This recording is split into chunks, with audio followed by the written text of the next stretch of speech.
Hey, this is Misery Loves Company, a weekly reading series hosted by miserytourism.com. Every Friday, we welcome outsider and transgressive writers to come and share their work with us. And so, yeah, here we fucking go. Up first tonight is Jesse. And Hello. Jesse, congratulations. Thank you. So your Yes, novel Blood Trip was published today, it right? was, but then if you look at Amazon, it says the publication date was the 25th. So I don't know what's going on there, but maybe that's you lie down with the bad people. Okay, my novel is being published today. Blood Trip. It's a crime novel. Um, I'll read the first chapter of it, and yeah, that's fun. Okay, I don't have a link for it. I'm just gonna read it. Hopefully, I can do the voices.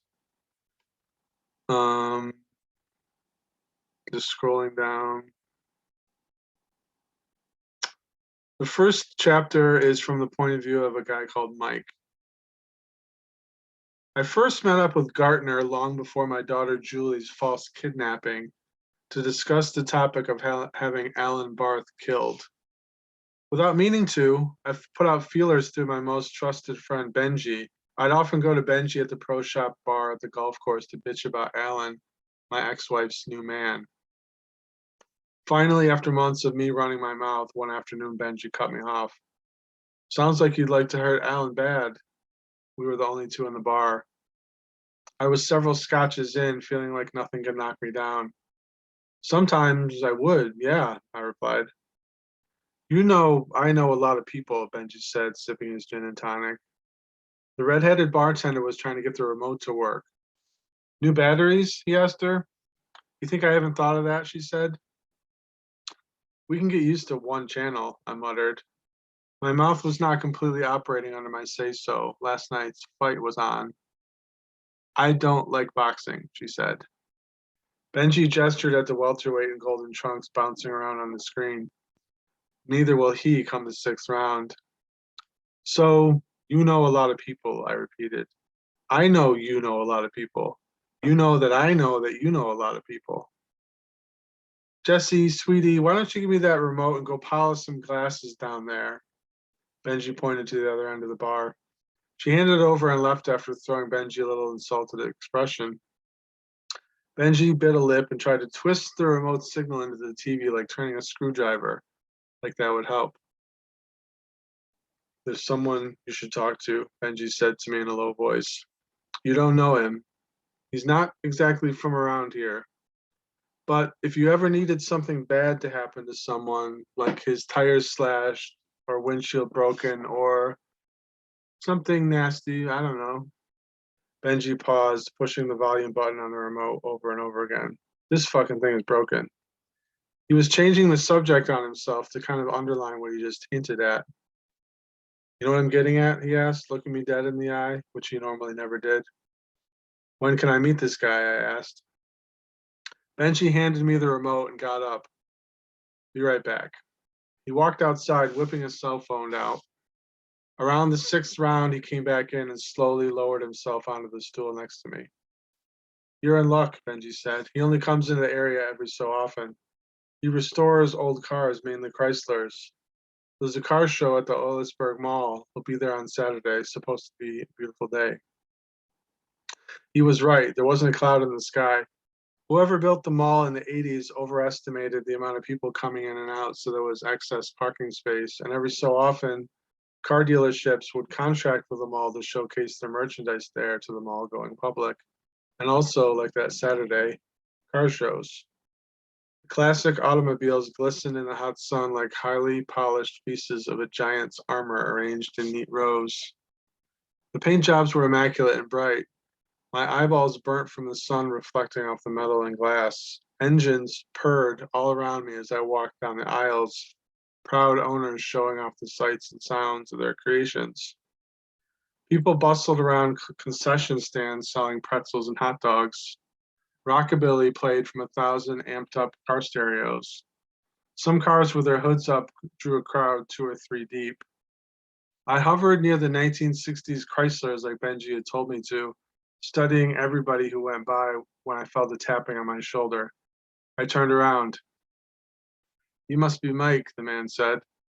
Slightly shorter than me, with slicked back, longish hair, wearing a black leather vest over a blue t-shirt with the words Harry's Garage in white script.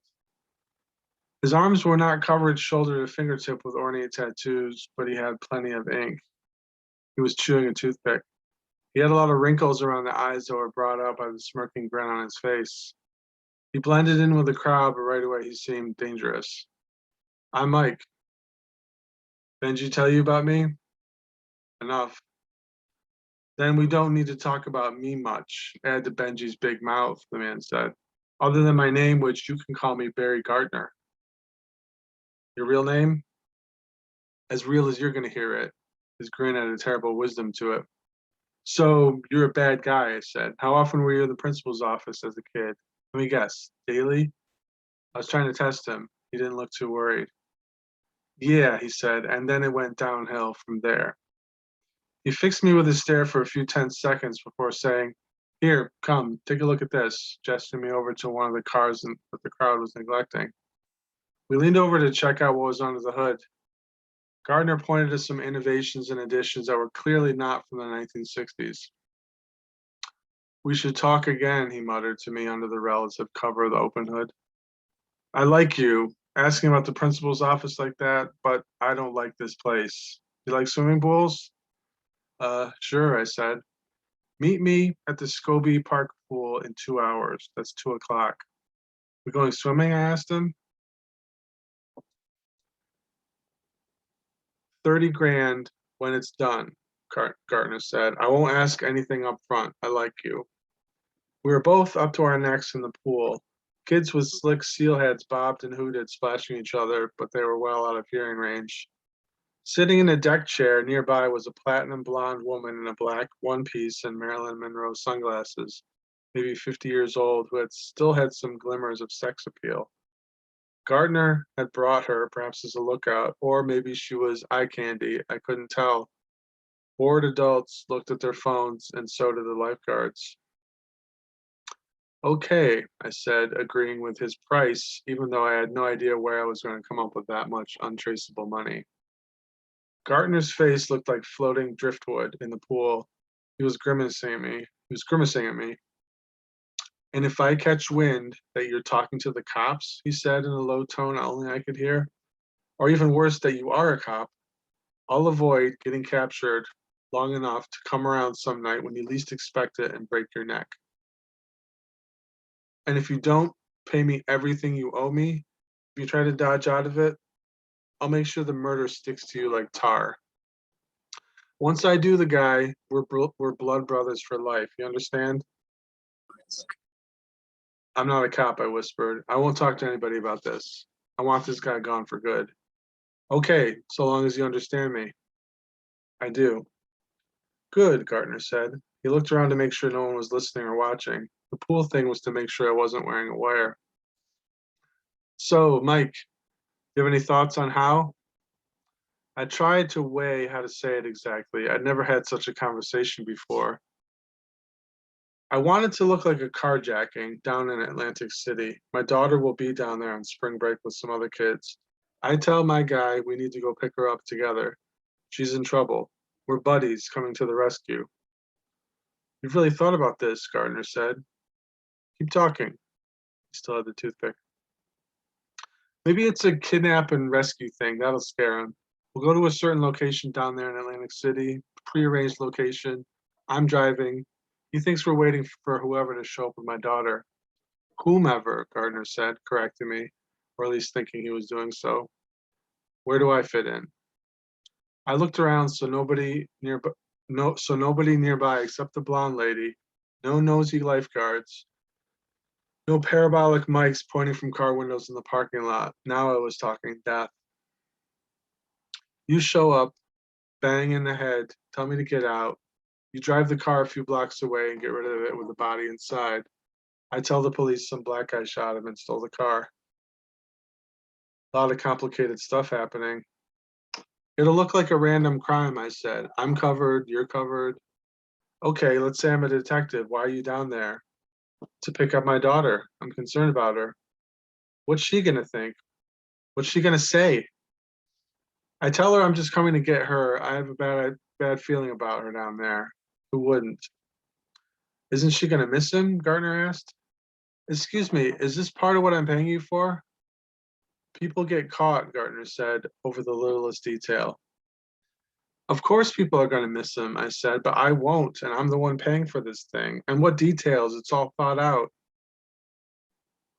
And your ex? I paused. What about her? Gardner ran his hand over his slick back hair. She won't have 1,000 questions? Her husband's gonna have his brains all over the upholstery. You let me worry about Wendy. Where's Wendy gonna be when this thing goes down? Well, she's gotta be out of town when I convince Alan to go to Atlantic City and be a hero with me. She's leaving on the 23rd and coming back on the 25th. I knew that Julia would be down there from the 21st to the 26th, so with Wendy gone for 48 hours, not a big window of time to set things in motion. It's all gotta be agreed to beforehand, talked out face to face, Gardner said.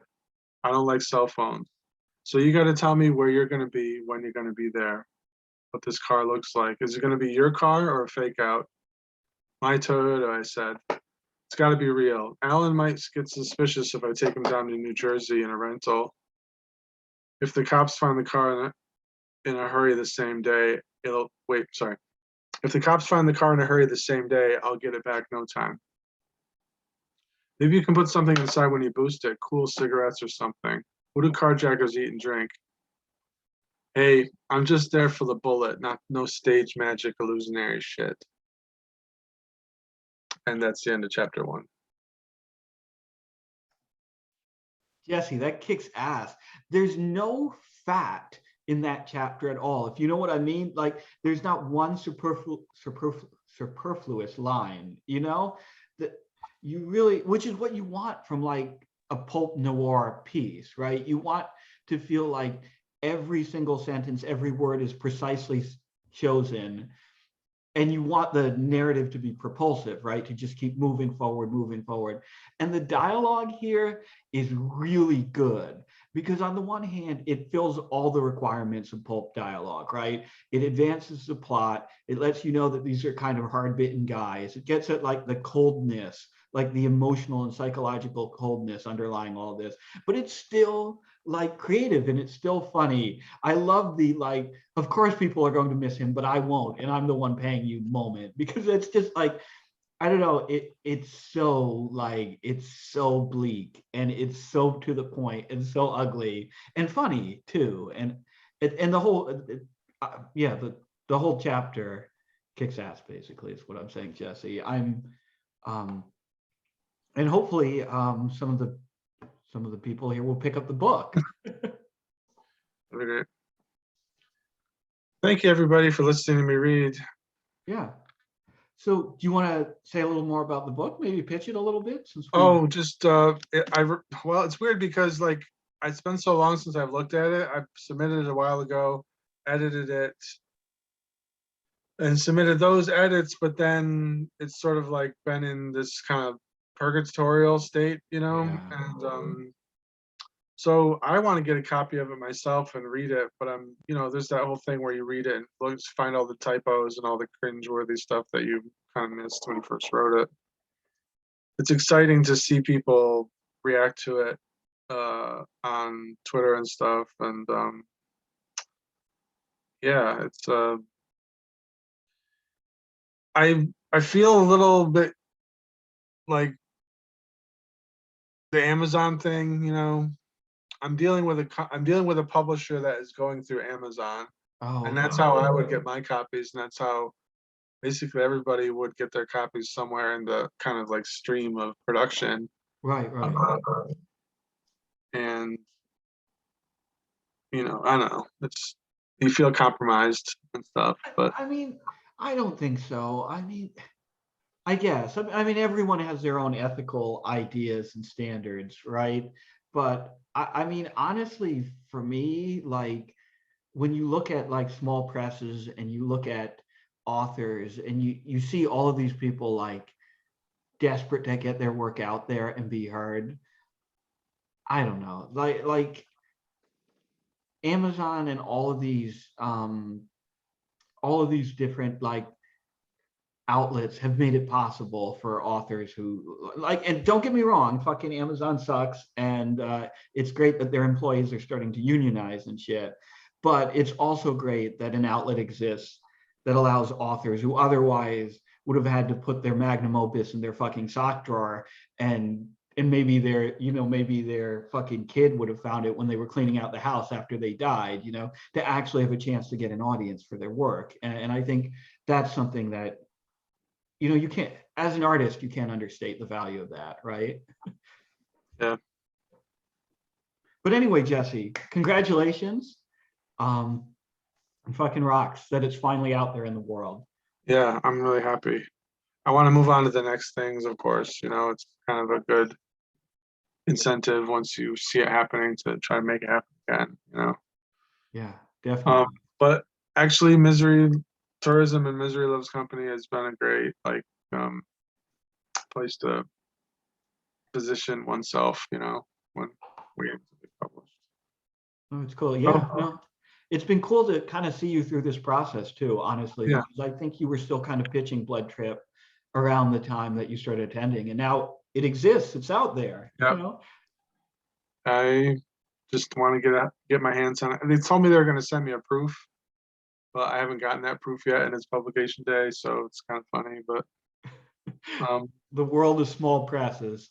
yeah, it's anyway. I'm gonna send it back over to you. Thank you very much, everybody. Awesome. Yeah, thank you, Jesse. So Dan's next. And speaking of Amazon, Dan, I think this is a piece that you just self-published, or this is an excerpt. Published from something like 2 years ago. Oh, okay, but it's a piece that I wrote it. Yeah, I wrote it on 7 different psychiatric medications, and it's an occult horror. So, yeah, it's a weird one, but I'll start it somewhere in the middle. So if it fucking bombs, it bombs, whatever. Lily, chapter 16. Wade lives in a quaint cottage down a long winding road off the main highway leading from Majestic Beach to the next bumfuck town on this part of the world. He said his parents aren't home, and there's only one car in the driveway, so I assume he isn't lying. I think I might have a death wish going to a near stranger's house, and this isn't the first time I've ever done something like this. Wade comes out the door and waves at me. He must have been watching from one of the windows. Eager. Hey, Lily, he says when I have my back turned to him, flicking the seatbelt back into the driver's side. Hi, cool house, I say. Yeah, I like it. The heat and stove is all wood burning, though, Wade says. Wow, like a real cottage. Wade laughs and then opens the front door for me. A gentleman, I say, while surveying the open concept cottage. The decor is beautiful. Black leather couches, nature paintings on the walls, with a fire pit dug into the floor, surrounded by some scooped out seating. It's all very rustic and rich. Look, Wade says, I wanted to apologize in person for being a dick in class. It's okay. I'm sorry I trolled you so hard and ruined your chances with every girl in the lecture, I say, smiling. Well, not every girl. Wade's eyes light up and he moves in on me for a kiss. We start making out, have sex, but he finishes in record time. It's fine. I'm used to it. Wade puts on his pants, sweater, and then walks into the kitchen. He yells, do you want something to drink? I yell back, mint tea. He comes out with an iron kettle of water and places it above the fireplace. I'll be right back, he says, wiping sweat from his brow and grabbing the large steel axe from beside the fireplace.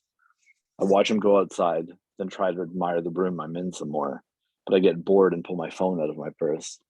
I have several messages on my dating apps. I tap the icon and scroll looking for someone interesting. It's very much a wasteland, but outside I hear that sound. The sound of metal hitting wood, then silence. And the sound of a blade splitting matter in two, then silence. The sound of limbs being hacked apart. The sound of severing a baby bird's head from its body. Allahu Akbar! Allahu Akbar! Allahu Akbar!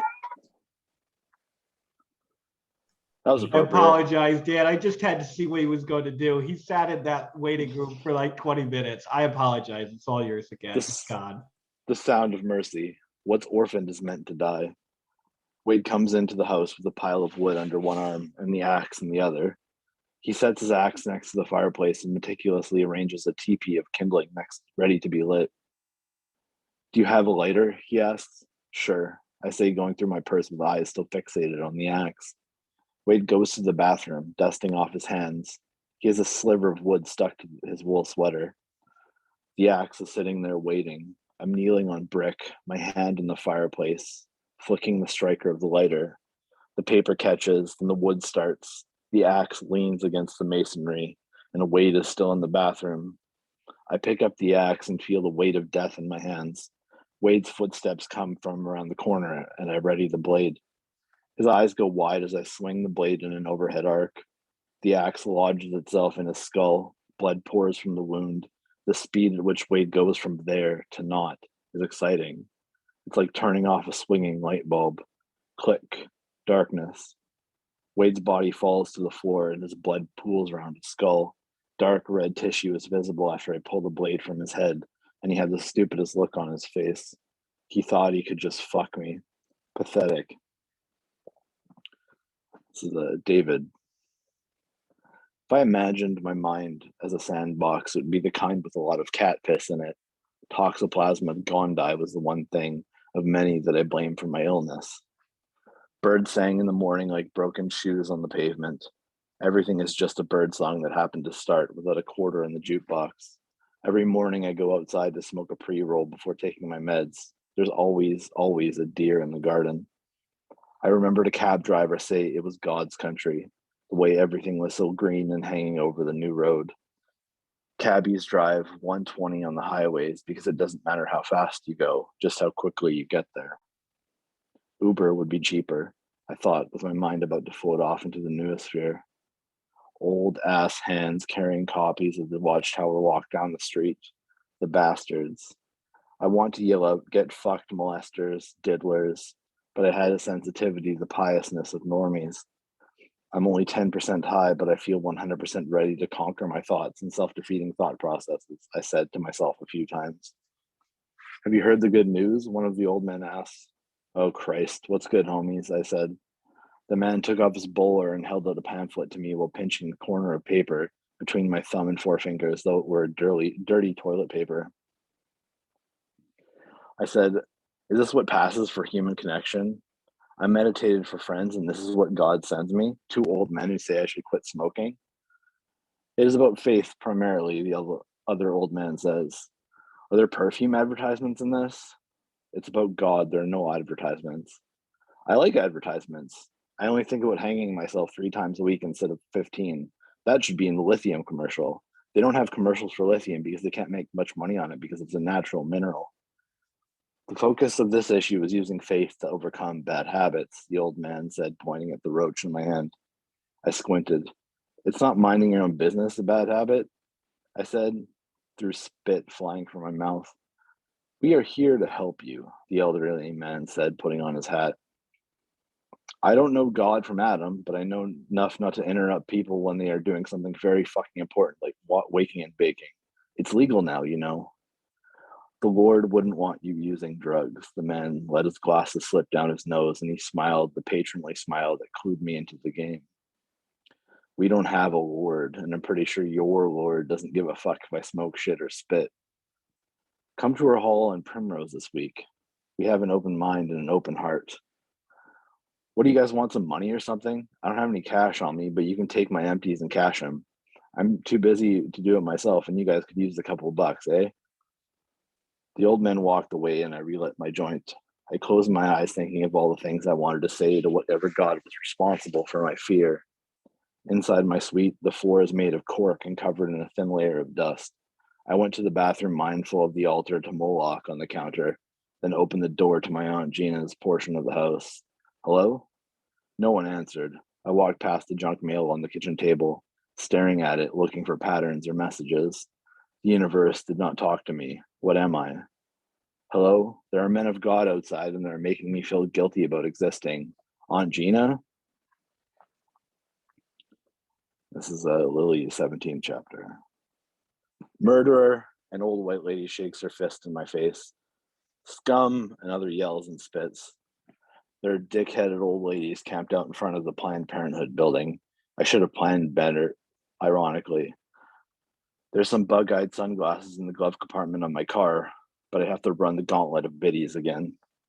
I don't really feel like being screamed at and egged for doing what I want with my body, my cells. I keep one hand on my purse and the other in my pocket, clutching my keys between my fingers like Wolverine. I can't help but smile. I want to laugh in their stupid old faces, laugh at them and their concepts and ideas.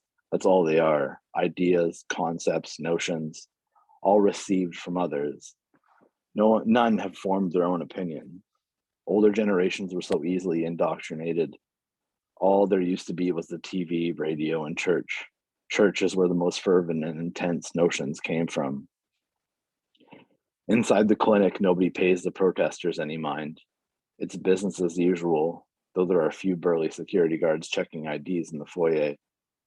I go up to the front window and ask them for a pill, form contraceptive. Asking for misoprostol directly would raise red flags, I assume. Just fill out these forms over there. Feel free to have a seat. Someone will be right with you afterwards. Thank you, I smile. I'm annoyed, but it's not like they'd have a gumball dispenser with misoprostol or Plan B in it. So I play the game and take a seat. After about 20 minutes, a nurse comes out and brings me into an examination room. Again, I wait.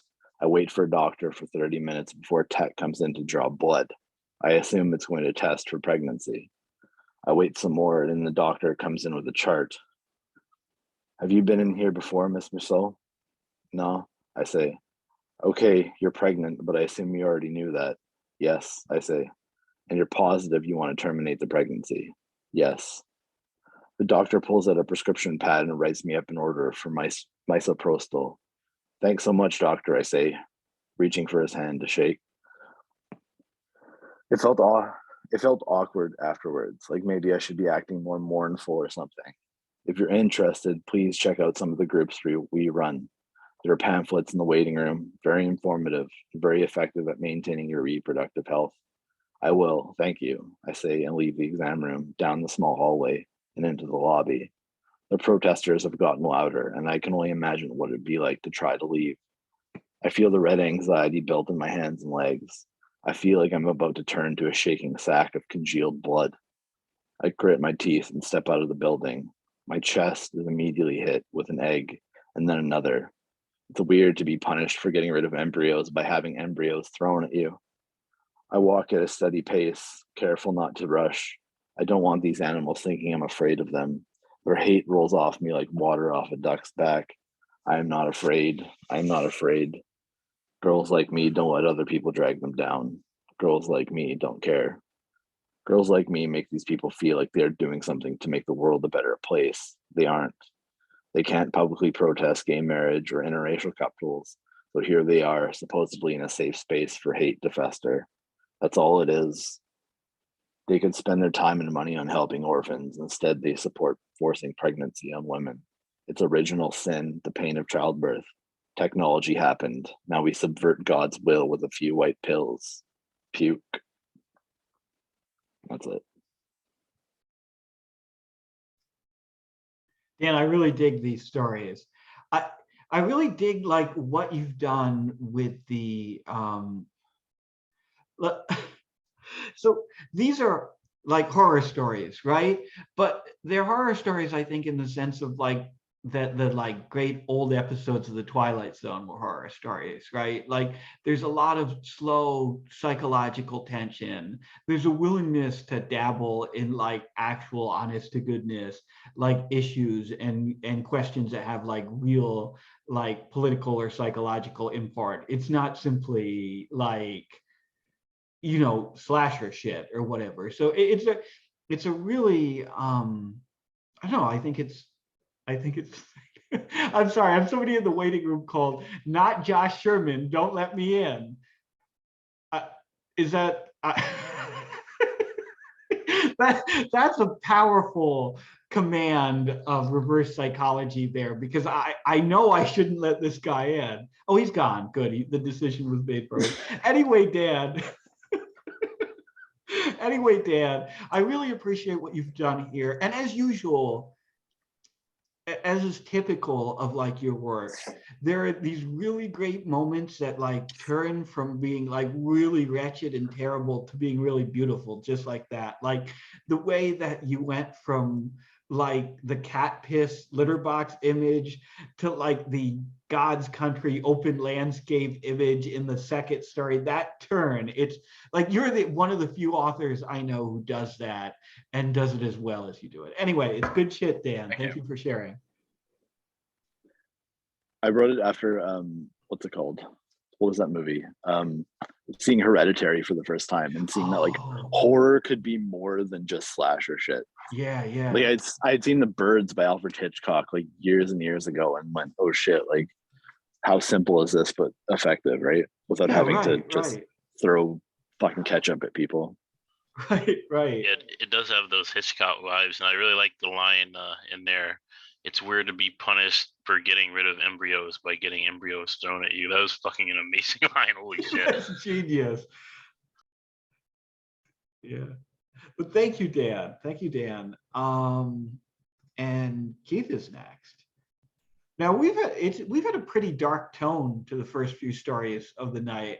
I kind of think that Keith might turn that on its head, but we'll see. We'll see. Okay, thanks, William. Do you have a really dark piece of psychological horror for us tonight, or maybe a story about hiring a hitman to kill your wife's husband? Or no? Well, it's been a psychological horror for me. So, okay, Keith, it's all yours. Okay. So thanks again. Thanks to everyone for listening. So here's a preface to my story. Tonight, I'm going to read a story that is not the next installment of my big story, Living and Dying in the Now and Then. To introduce tonight's story, I spent hours and hours this week crafting and wordsmithing what ended up as a 492-word introduction. And then this morning, I woke up at 4:39 and lay in bed for an hour and a half, tossing and turning and stewing over the introduction. I decided to not read it. There's just no way to introduce this story that I wrote a few months ago. Y'all will understand. So I decided to just read the story and plead the fifth. The less I say, the better. So here's the story, and thanks again for listening.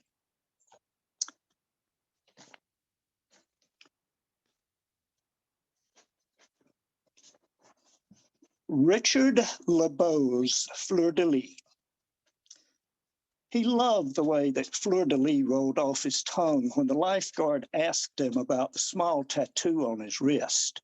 It was his favorite French word to speak, perfected from his 2 years of studying French in high school. It was his first tool of seduction for entering the world of this new maiden, and he was anxious to tell her all about the tattoo. He knew that once the ice was broken, it would begin to melt quickly from their passionate exchange.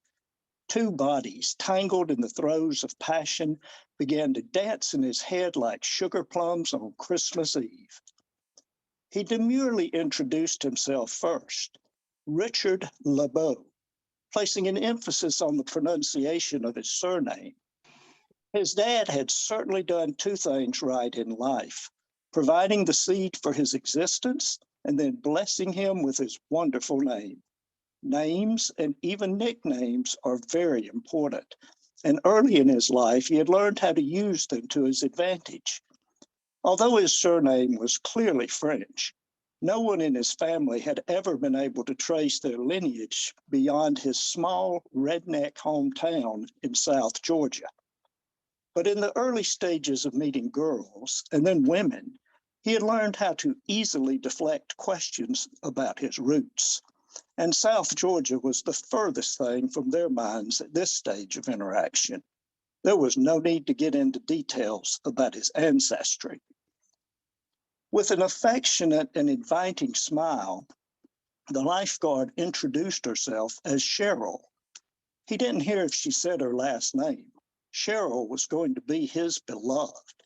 She was stunningly beautiful, slim, shapely, blonde, tanned, sparkling white teeth, and a gorgeous hot pink bikini. He could see her gracing the cover of Playboy, the P in the Playboy logo filled with all the stars of the heavens from the tryst of Richard and Cheryl. He was in lust, love at first sight. But that's enough about her for now. He'll never finish this story if he continues with these thoughts. One thing will lead to another and another, and then an endless stream of another's. The young man's eyes were of a deep, dark brown hue. They were intriguing, mysterious, and tantalizing. His thick, wavy, dark hair brushed across his forehead and lapped at his ears. With his soulful bedroom eyes, he could always recognize the desires in their eyes and sense what they were thinking. That here was a man from another country, a man from another world, a foreigner. Only those who knew him really well knew the truth, and they weren't telling. His good looks were complemented by his well-seasoned, tanned skin. He was a rugged man, yet manly enough to relinquish his towel as a red carpet should his lifeguard Cheryl need protecting her delicate feet from the searing hot pool deck. His skin tone was courtesy of his mother's genetics and countless hours wearing sparse clothing in the hot seasons. Beginning with the spring and through the long summers, he could tan so well that it stayed with him throughout the winter. He never got that pasty white look that the northern students always had when they came south to celebrate spring break. His beautiful tanned body was one of the reasons, but definitely not the only one, that he always had so much fun with the spring break maidens. And when he was declothed, the contrast was just spectacular. The surprised look on their faces was unforgettable. So much so that when he was alone, he would mimic their expression in his bathroom mirror. His soft voice, with its slow drawl and unusual dialect, was erotic and seductive. The dialect was neither French nor South Georgia. It was a blend of something else, undefinable, and the mysteriousness added lust to the setting. Although his voice wasn't lustful in his home territory, he wasn't home. He was in Florida, and life was a lot different in Florida than Georgia. The rules of attraction were much different. He loved being a Floridian, at least for those benefits. He doesn't want to sound narcissistic, but if it's true, it's not really bragging. As a young teenager, he read that in a book about self-esteem. To his friends, he was an idol. They watched him like a hawk to see the master at work. They yearned to learn his tricks. They knew that he had what it took to win the hearts of women, and without fail, everything always worked out for him in the end. His friends had seen this movie many times. In his first encounters, he loved to tease and test the waters. That's the game of love, and both teams play it. One of his favorite games was to tell the maidens that he went to school in Athens. The word Athens lit a candle in their eyes. He knew what they were thinking, and he knew what they wanted. Here was a beautiful young Frenchman schooled in Athens, Greece, living in the Sunshine State, every American girl's dream. He contained his truth until he could sense that they were fully enmeshed in their hidden dreams and desires. It would be then that he would confess to them that he went to school in Athens, Georgia, home of the University of Georgia. Predictably, the next look on their face would be one of surprise, but not disappointment, because now, based on his many experiences, he knew what they were thinking. He was a foreign exchange student. They were convinced and always told him so. Of course, he didn't spoil their dream by detailing his real story at this stage. And so, without fail, they would both laugh together, each laughing for different reasons. The game was a win-win. Laughter always creates togetherness. And he knew at this point that they always want to believe. It was his mission in life to help them live their dreams. He would make them believers. But most of the time, too many details would not be discussed in the opening act. There was no need for either player to pry, and he knew that he had already succeeded in charming them into submission just by his good looks alone. They could feel butterflies in their stomachs. His future conquests to be were in such a state of euphoria that oftentimes he would think that he should be carrying smelling salts in his pockets, but there was no room for them. His pockets were filled with much more important items for these occasions. In high school, his favorite story was James Thurber's The Secret Life of Walter Mitty. His favorite book was Alyssa Jane Clark's How to Be a Nonconformist, which he kept hidden under his mattress with his favorite magazine, Playboy. He learned so much from his story and his book and his magazine: how to live your dreams, how to march to your own beat, and how good a magazine was going to be by the number of stars in the P on the cover. By following the advice of Alyssa Jane Clark, this new age nonconformist was going to be every man's man. The next Walter Mitty and Hugh Hefner rolled into one. He pauses from his thoughts to look up Clark's book on Google Books. There are only 9 copies of this scholastic book in the world, and only 3 are first editions. He has to narrow his purchase to a first edition to be pure, just as pure as he was when he bought it at school for 50 cents. Holy bejesus, $82.50, $95, $500? Why on earth did his mother get rid of his nonconformist book and yet keep his Reflections on a Gift of Watermelon Pickle, a useless poetry book? Well, what's the watermelon pickle book worth now? He looks it up, $4.69. Ain't that some crap? He realizes that he's out of character, and that's very risky. Poetry is awesome. He loved the watermelon pickle book, even if it would be decades before he picked it up again, read it, and would be inspired to start writing poetry. He defends his mother. She couldn't keep everything of his forever, just waiting for him to relieve her of a box or 2 a year. So she probably tossed his book. And by the way, the Playboy's never shown up anywhere either. But here's what's puzzling. Many years later, when he had to move his mother out of her house, he found a Penthouse magazine in her panties drawer, but not his Playboy. And though the Penthouse wasn't his, though he wished it had been, it was a much more educational magazine than Playboy. What was his mother learning from Penthouse? Wow, this storyline about mom and adult magazines is taking a creepy turn. Let's move on. Suddenly, he becomes present in the moment, and he can sense that his new girlfriend is primed and ready to go. Cheryl is anxious, taunting him in her hot pink bikini. She's getting ready to jump in the water and swim to him. They are going to be one together. He can feel the chlorine cleansing their souls. She is going to be his lifeguard. He will be saved. Time to get a move on it, stud, he thinks he hears a sexy voice say. Now, stud is the giveaway that his next move is not going to be any stories about his mother's Penthouse magazine and what else he found when he moved her. No, sir. What's in his head right now is this: it is time for some life-saving action, and Richard LeBeau is going to make it happen. What would you like to do to me tonight? A soft voice asked. Whatever you'd like, a voice answered in his head. He asked, would you like to get something to eat? Of course, I love eating you. You're so sweet and handsome, the voice answered. She replied, I would love to get something to eat. Teasing her seductively, he said, great. How about dinner at Hardee's? They have a Friday night special.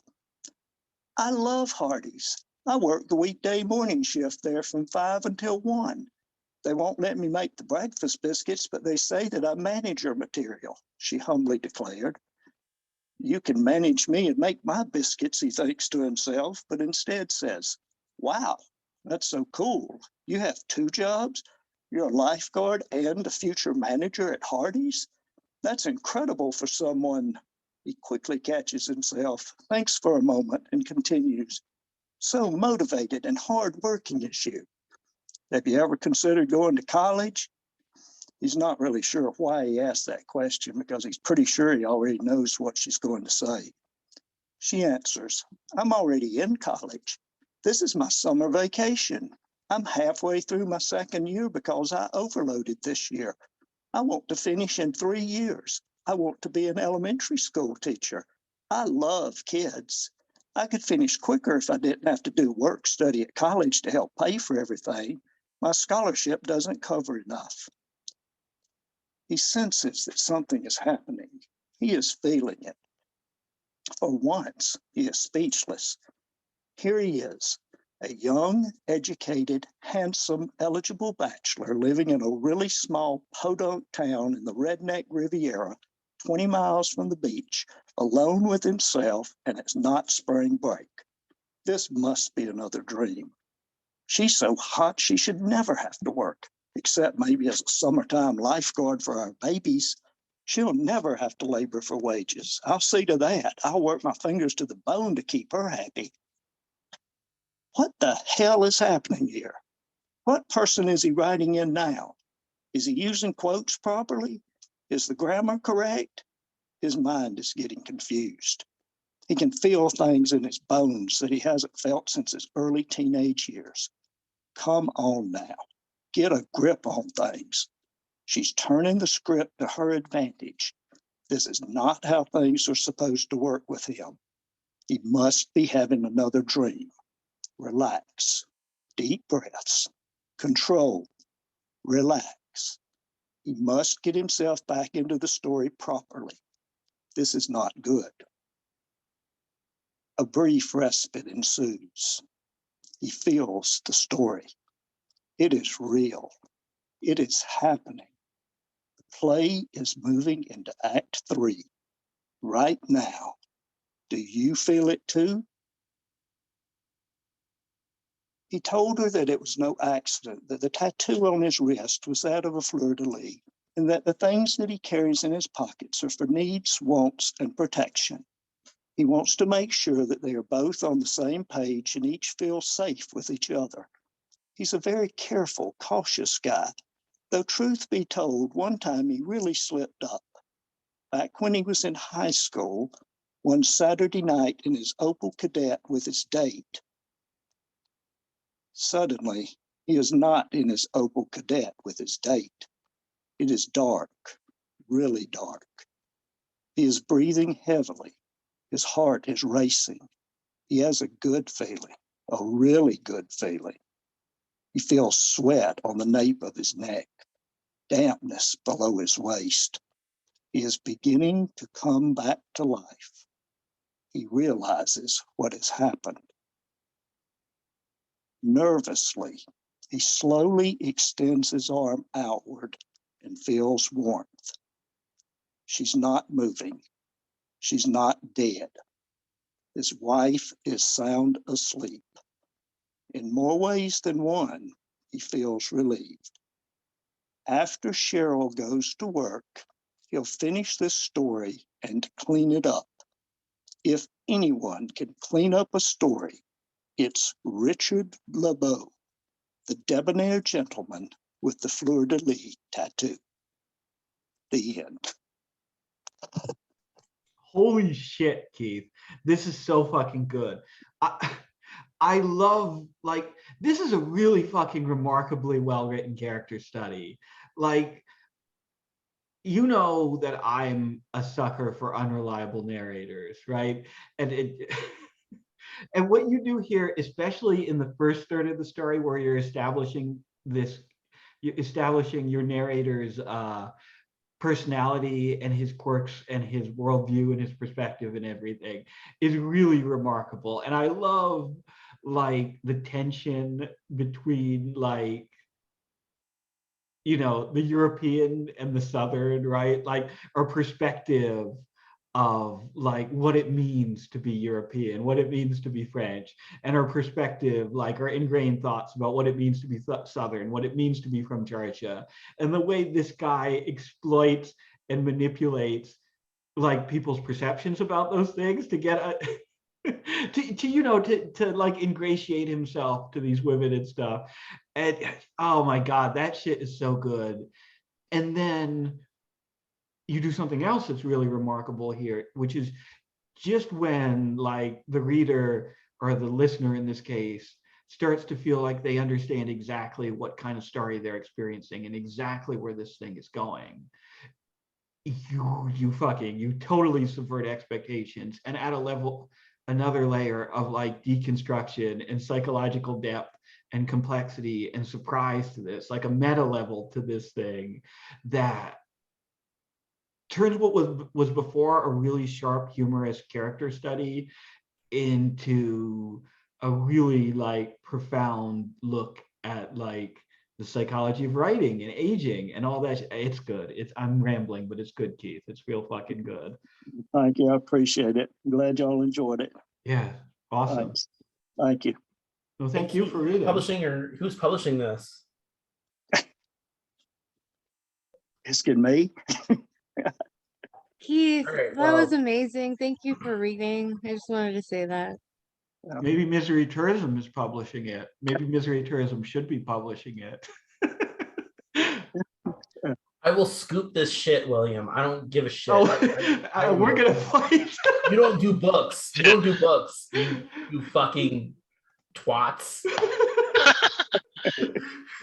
No, Keith, but you should. Whether you send it to Filth, whether you send it to Misery Tourism, whether you send it somewhere else, you should. This story is done, and it's fucking remarkable. So you need to send it somewhere. Well, thank you. Thank you. I'm speechless. Thanks.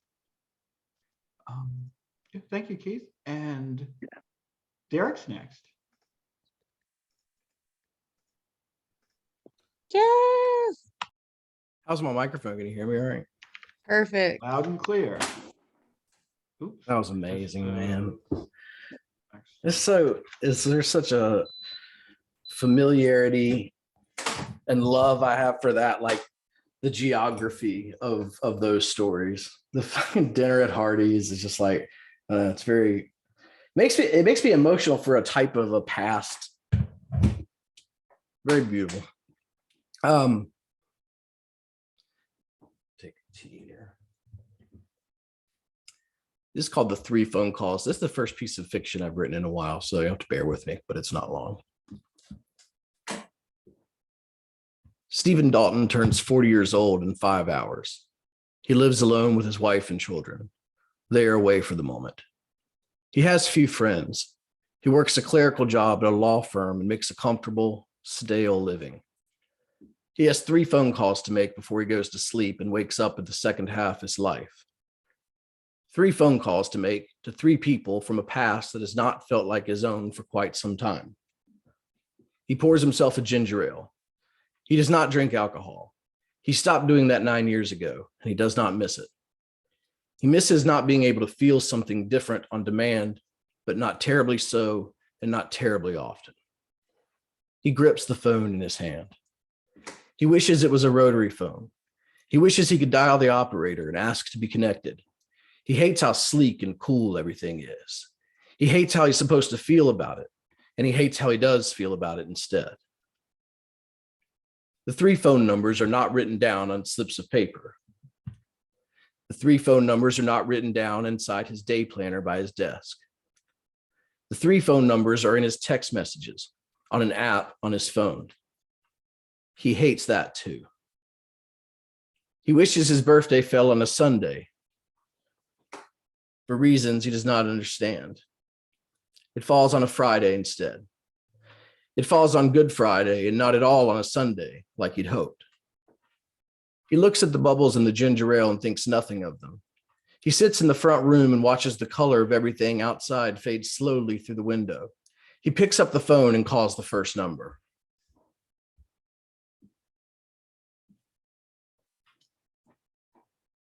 Stephen Dalton turns 40 years old in 4 hours. He has drunk all the ginger ale in the house and does not feel like driving to the store. He looks down at his fingers. They are cracked and bleeding. He puts one of them in his mouth and chews at a piece of frayed skin. He moves to another finger and bites into clean skin at the half-moon base of the cuticle, ripping it slowly away from his finger into his mouth until he secures the skin and his finger is bleeding. He presses the finger hard into his shirt, into his belly to clot the blood. He has been exactly like this all of his life. He gets up and pours himself a glass of water, shaking his right foot awake. He sits back down and stares out into the world darkly. He feels a new itch coming on, this time on his right arm. A bump is blooming through skin. He wishes he could cut off his arm. If he had not read an article about neuropathic itches and amputees, he would do just that. Instead, he digs his nails into his skin with a firm, angry pressing. He watches with curious intent as the desquamation spreads and then subsides. He gets 2 Band-Aids from the bathroom and covers up the bleeding. He notices a stain on the rug when he sits back down. He wishes he could cut the rug into 1,000 pieces and send it on a rocket to outer space to explode and rain down on the vastness. He picks up the phone and calls the second number.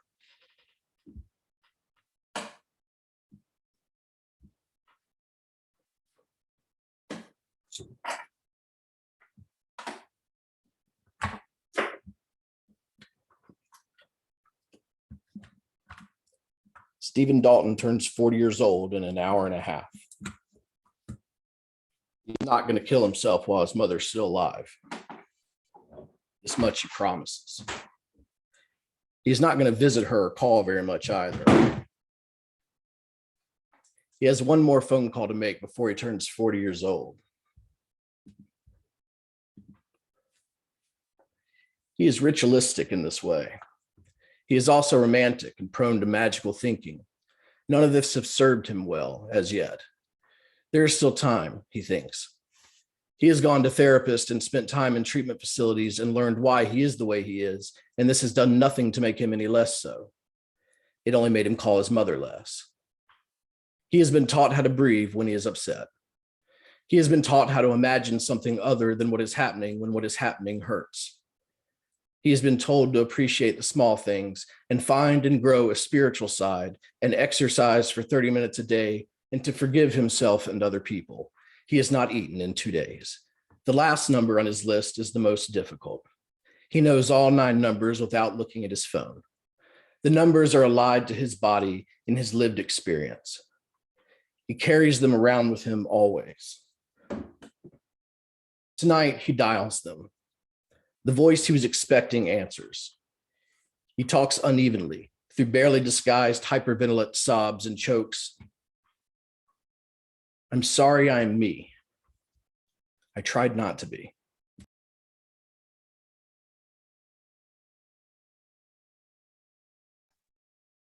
Oh my God, Derek. Oh my God. Holy shit. Holy shit.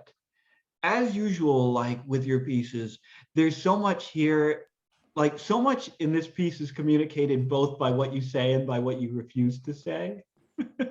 And what you've concealed so much in this piece, and you've concealed so much that the reader is desperate to know.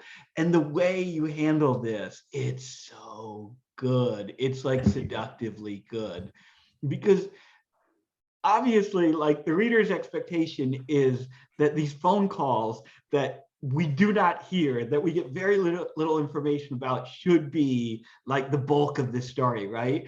And instead, you give us like this psychological portrait of this guy who is in agony, and you do it in a way like that we don't need to hear the calls that he makes, right? And then we don't even fucking want to by the end, because like the couple of sentences that we do get are so brutal that like we're glad we don't hear the other 2 calls, right?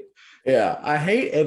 Thank you so much. The only line that he says, it's such a pathetic line, you know, but like there's this like teenage part of all of us, I think, that like relate to that, like I'm sorry, I'm me. You know what I mean? Like, and I was thinking like there's something about like Jake's not in here, but like older people know that there's something about like hitting that advanced age like Jake is and now me, where you aren't probably going to be any different. Like Yeah. it's pretty your personality is pretty settled in, you know what I mean? And there's like kind of that fear too, where it's like, I'm sorry, you know, like this is just the only way I know how to be. Right. No, absolutely. And I mean, I'm on the cusp of that. I'm only a couple short years behind you here. And it's because you still have that, like you're talking about like that teenage desire to change, like that teenage desire to be something other than what you are never fucking goes away, or at least it hasn't for me. Yeah. And what goes away instead is the energy and the capacity and the hope. And Well said. This piece captures that so well, right? Thanks, man. Yeah, thanks. Well, thank you, Derek. Next up is Unity. I don't know who Unity is. I'm Sploosh Cobain. My bad. I apologize, Sploosh. Thanks. You better recognize. I'm in a band called Lasagna. We're pretty much like the best grunge hardcore band in Venice Beach, so you should check it out. Anyway, I have some new poems I'm going to read.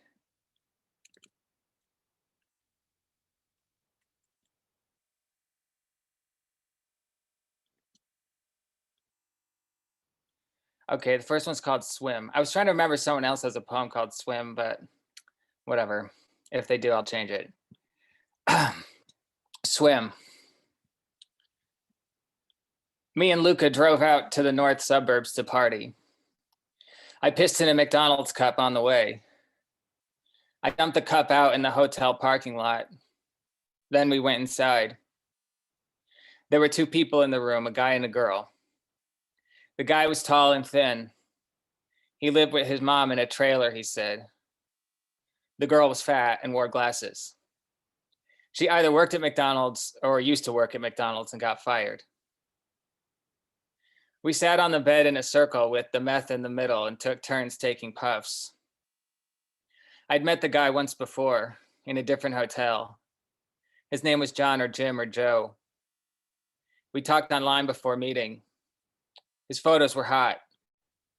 He sent crazy messages, long strings of words that didn't make sense. Those were hot too. The first time we met, he Ubered me to his hotel.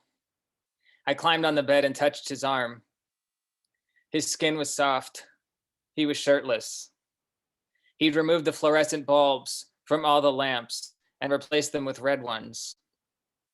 Look, he said, pointing at the back wall. There was a door there. It was translucent. Deep red light shone through. Go on, he said, open it. He was grinning. His teeth were huge. He looked like the devil. I approached the door, rested my hand on the knob. I was too afraid to open it. The experience haunted me for weeks, but I went back to party with him anyway, 2 or 3 more times. The vibe was less demonic the second time. It felt more like what it actually was.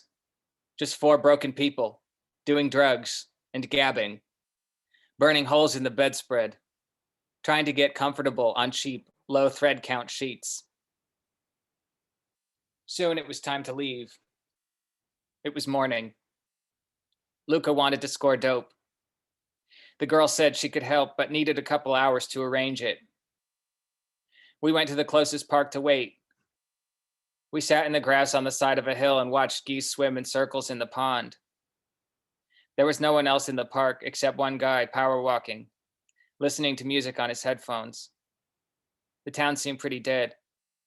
Most people were at work in the city or at school, or getting high in cheap motels, or fired from McDonald's.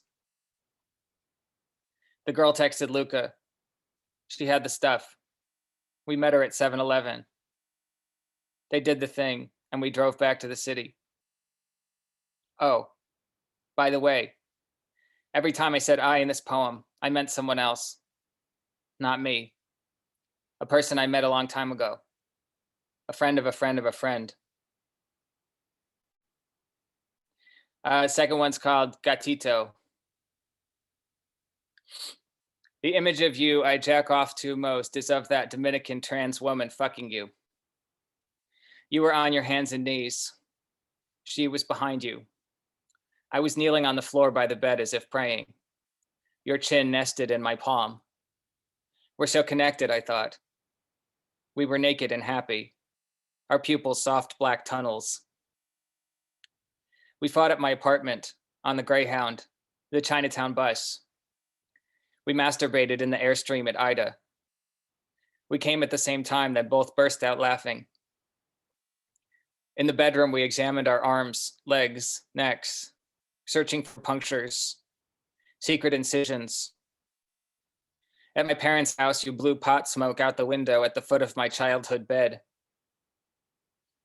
There's a video of you by Lake Michigan being chased by raccoons.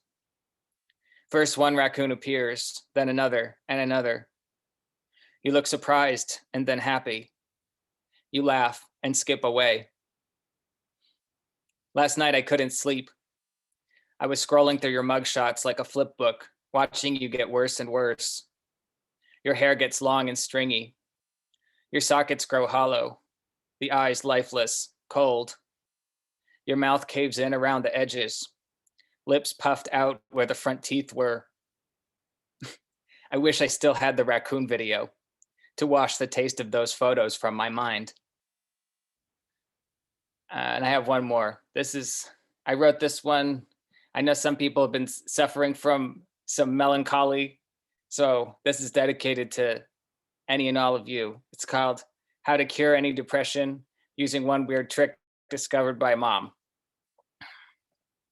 To cure any depression, all you have to do is 1, transition from male to female. 2, drop out of graduate school. 3, get addicted to methamphetamine. 4, run away and join a vegan sex cult down south. 5, ruin all your relationships. 6, move into a punk squat with a bunch of conniving anarchists who use radical politics as a smokescreen to mask their intolerant puritanical Salem witch trial antics. 7, get AIDS. 8, do so many drugs and get so high that your brain stops working and you can't come down. 9, detransition back to male. 10, wander around New York City for 6 months, sleeping in bushes and public parks and making friends with all the other psychotic homeless people. 11, OD. 12, move back in with your parents. 13, flush all your psych meds. 14, try to kill yourself with the scarf your sister gave you. 15, go to the hospital. 16, go home. 17, go to the hospital. 18, go home. 19, flush all your psych meds again. 20, sleep for 2 years. 21, wake up. 22, take a walk. 23, get a job, you fucking degenerate. 24, drink water. 25, yoga. That's it. You're cured. That'll be $5,000.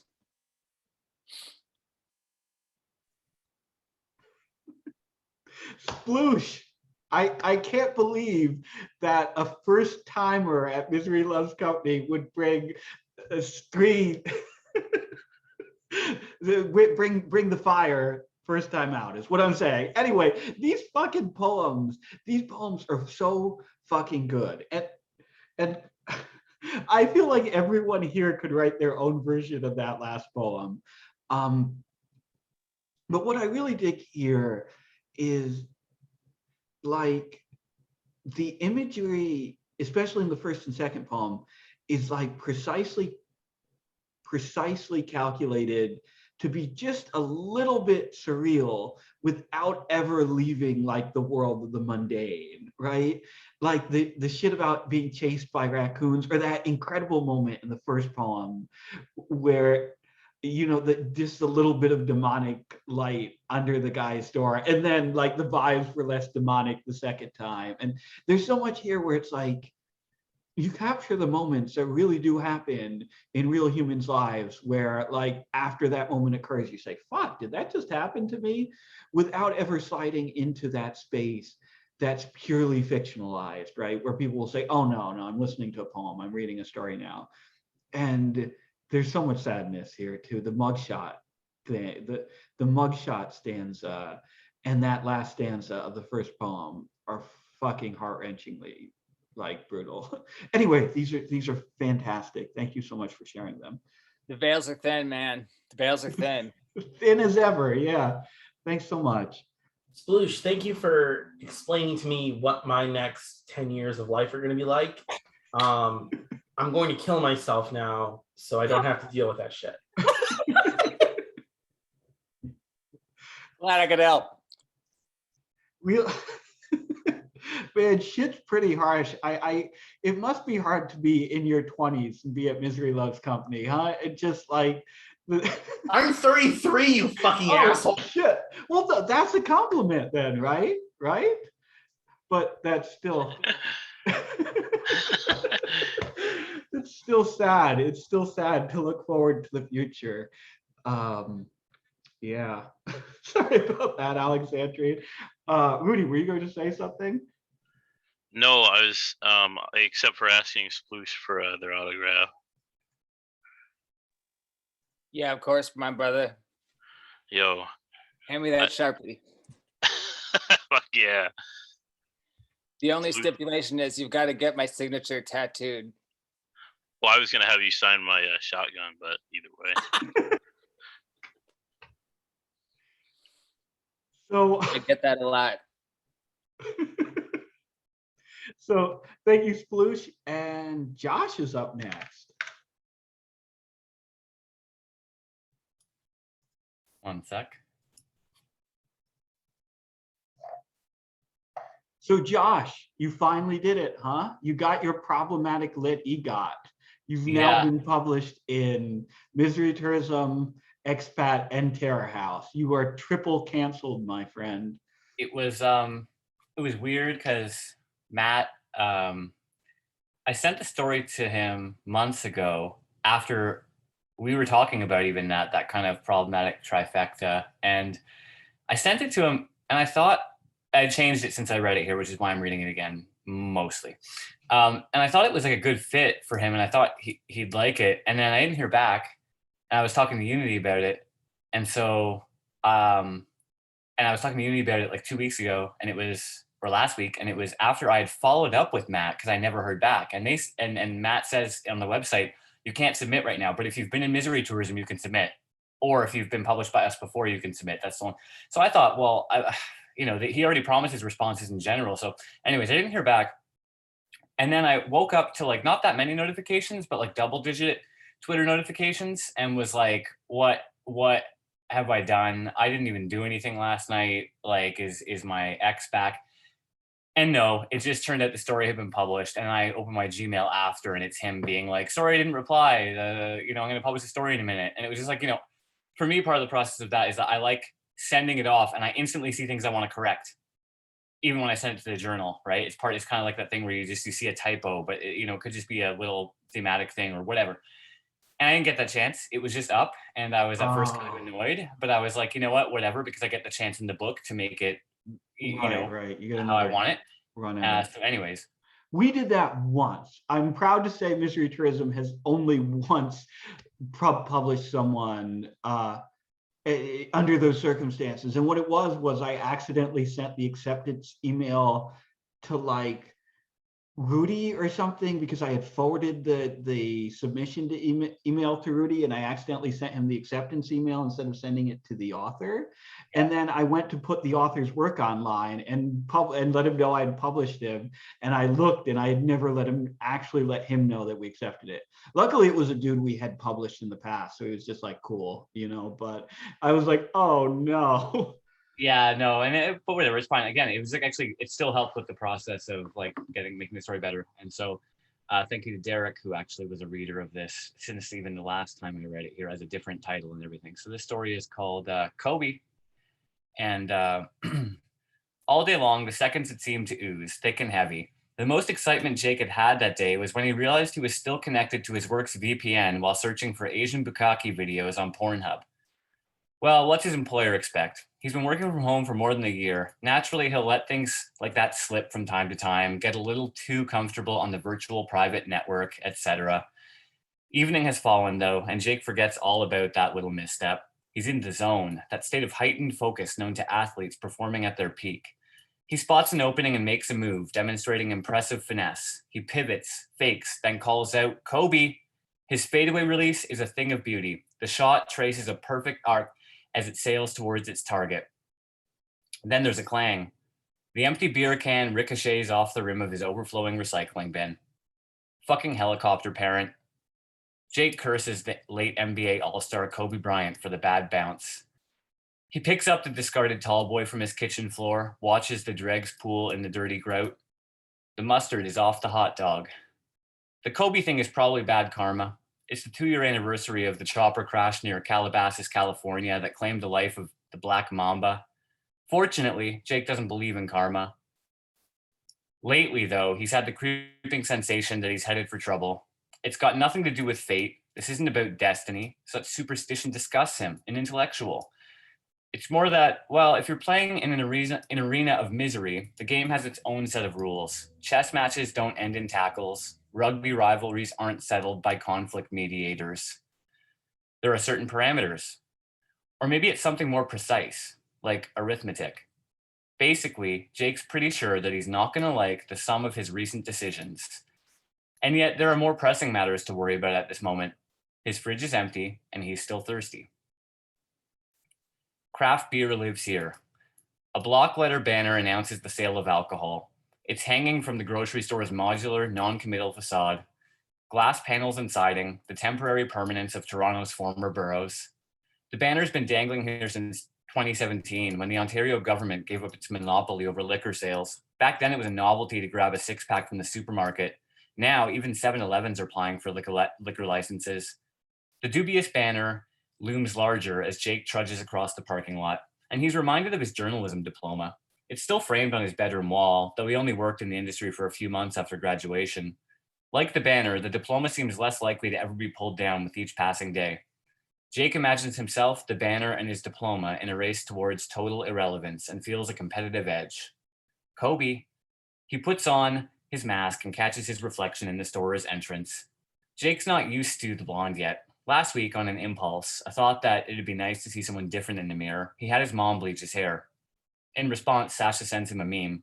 It has a picture of Kanye West with blonde hair, and Pete Davidson with blonde hair, and other celebrities with blonde hair. And they all share problems like addiction and personality disorders. And Sasha tells Jake that he'd be in and out of rehab constantly if he were famous. And Jake wishes being in and out of rehab constantly could make him famous. And whoever created the meme that Sasha sent has a name for the hairstyle. Crisis Platinum. By the shopping carts, another customer is berating the store's greeter.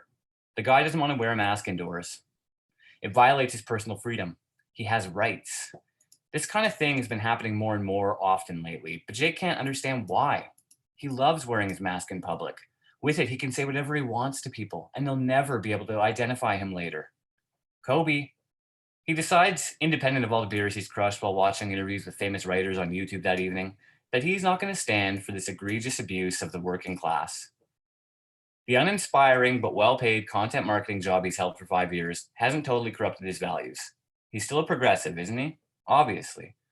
He still remembers the old journalism school creed. The job of the newspaper is to comfort the afflicted and afflict the comfortable. At least he has that. So he turns to the customer. Hey, bub, he starts.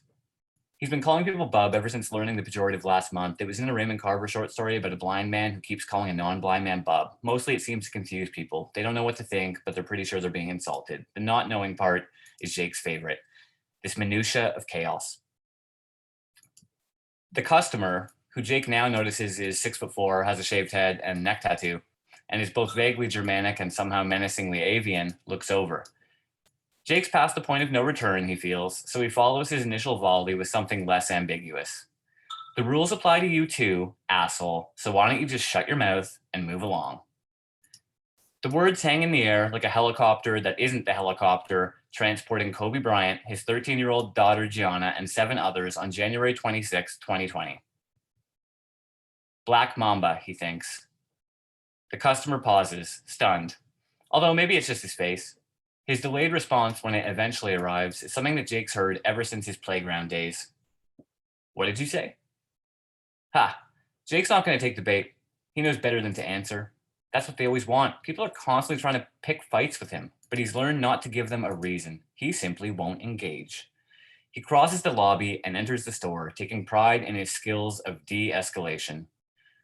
The lobby opens onto the produce department. Tables are piled high with real fruit that looks like fake fruit, waxy lemons, limes, apples, and pears. They're strategically placed up front. Jake used to work at a grocery store, so he knows that merchandisers put them there to overwhelm. It's a disarming contrast from the variations of gray outside, the steely palette of a typical Toronto winter. But he hasn't let his guard down. He instinctively turns around. The skinhead is only steps away and closing. Hey buddy, where are you going? Dude asks like he's checking the time. That doesn't bode well, Jake knows. When someone yells, their anger is visceral. It's a display of human volatility, but it also betrays a capacity for a whole range of emotion, a topography of feelings, mountains of rage, valleys of calm, whereas this guy's tone is calculated, surgical, a troublesome plateau, and he's getting closer. Jake bolts past the cash registers, looking back before turning down the nearest aisle. A couple of clerks have stepped in the guy's path. They're talking to him, although Jake can't hear what's being said. Essential workers, he thinks. Jake procures his beer and grabs a bag of Kraft Tex-Mex cheese shreds, too. The processed dairy product is essential in maintaining his sanity. He eats like a degenerate, like it's a chore, but the shredded cheese saves him from complete despair. With minimal effort, sad scrambled eggs, one of the few things he makes, have flair. They're served au gratin. And the bowls of chili that his mom includes with her monthly care packages, she insists, are instantly elevated. He sprinkles it on delicately, like a gourmand. It's also pretty good to just eat fistfuls of it, right from the resealable bag. Jake knows he's being a hypocrite. Using self-checkout lines is anti-labor. But after the earlier scene, it's probably best to keep human interactions to a minimum. He rings through the cheese and beer, heads for the exit. Soon he'll be back home, heating up the last portion of Mother's frozen chili. He can almost taste the melted layers of cheese shreds, see it bubbling as he sticks his spoon into the bowl for another bite, until he realizes what awaits him by the shopping carts. Again, Jake blows past the cash registers, and again, the proletariat intervene. This time, though, there's something different. It's palpable. Most people he knows are willing to overlook a one-off. Isolated incidents face less scrutiny. But this is Act 2, and Jake is starting to get looks. Maybe he's the problem, they seem to say. A cashier catches up to him in the ethnic food aisle, where he's retreated behind a display of old El Paso taco kits. I have no idea what you said to him, but he's pissed. Jake tries to explain how he was just standing up for one of her coworkers, but she's not hearing it. A colleague of hers arrives then, so he tries a different approach. Honestly, I was just reaching for the hand sanitizer by the front when all of a sudden that man started threatening me. Jake tells him that he understands how hard the pandemic has been on everyone, not just essential workers. Maybe that guy is simply in need of some mental health supports. The employees, both teenaged, glance at each other. Black Mamba, Jake interjects. He's just trying to break the silence. He's never been comfortable with silence. What? The first cashier says. Her colleague, possibly unaware of the day's funereal significance, speaks next. He explains that while Jake's assailant has already been escorted out of the building, he remains prowling the parking lot. He won't go away, he says. The first cashier suggests calling the police. No. This is not an option for Jake, not with the charges he's facing. It's the fucking you get for the fucking you got, his lawyer had told him the week before. As if it were all Jake's fault just because he stayed with that woman too long. Imagine speaking to a victim that way. Jake knows what his lawyer would say about this situation, though, and he wouldn't be wrong. Involving the police is inadvisable at this juncture in time. Jake's about to double down on his mental health spiel and say that he, as a strong proponent of the defund the police movement, doesn't think the cops are suited to deal with the mental collapse that this man is so clearly suffering from when the manager arrives. They've got a better idea. Jake's ushered into the store's back room where the receiving platform is. The sudden sight of a power jack annoys him. At his old job, they never let him use the power jack. He remembers how he had to move pallets with a manual pump truck every single time. Briefly, he questions his loyalty to these proles. But his thoughts are interrupted by the colleague who pulls open a reinforced roll-up door with a grunt. He He motions for Jake to step out onto the corrugated steel loading dock. Well, the employee says, you should be okay to go now. He doesn't sound so sure, Jake thinks. Nevertheless, Jake reaches out to shake the employee's hand before remembering about the global pandemic. Thank you for your service, he says, pulling back. Essential workers. He turns and the door thunders shut behind him. He's alone. The night sky is dotted with little pulsing lights. Everything looks like a constellation. Satellites could be stars, red-eye flights mistaken for comets. From where Jake stands, it's hard to care about the differences between atmospheric pollution and celestial bodies. And anyway, he can't tell which is which. Or, it now dawns on him, where the skinhead's gotten to. The alley is narrow, and if he were to suddenly appear, Jake could be cornered. Brandishing his bag of cheese and beer, Jake bolts to the end of the alley. Leaping off a curb, he shouts into the night, Kobe! 34 days after the 2-year anniversary of the death of NBA All-Star Kobe Bryant. Jake's at the pub near his apartment. He's a few pints in. The government's relaxed pandemic measures as case counts decline. Mask wearing is still enforced in restaurants, but only when you're not eating or drinking.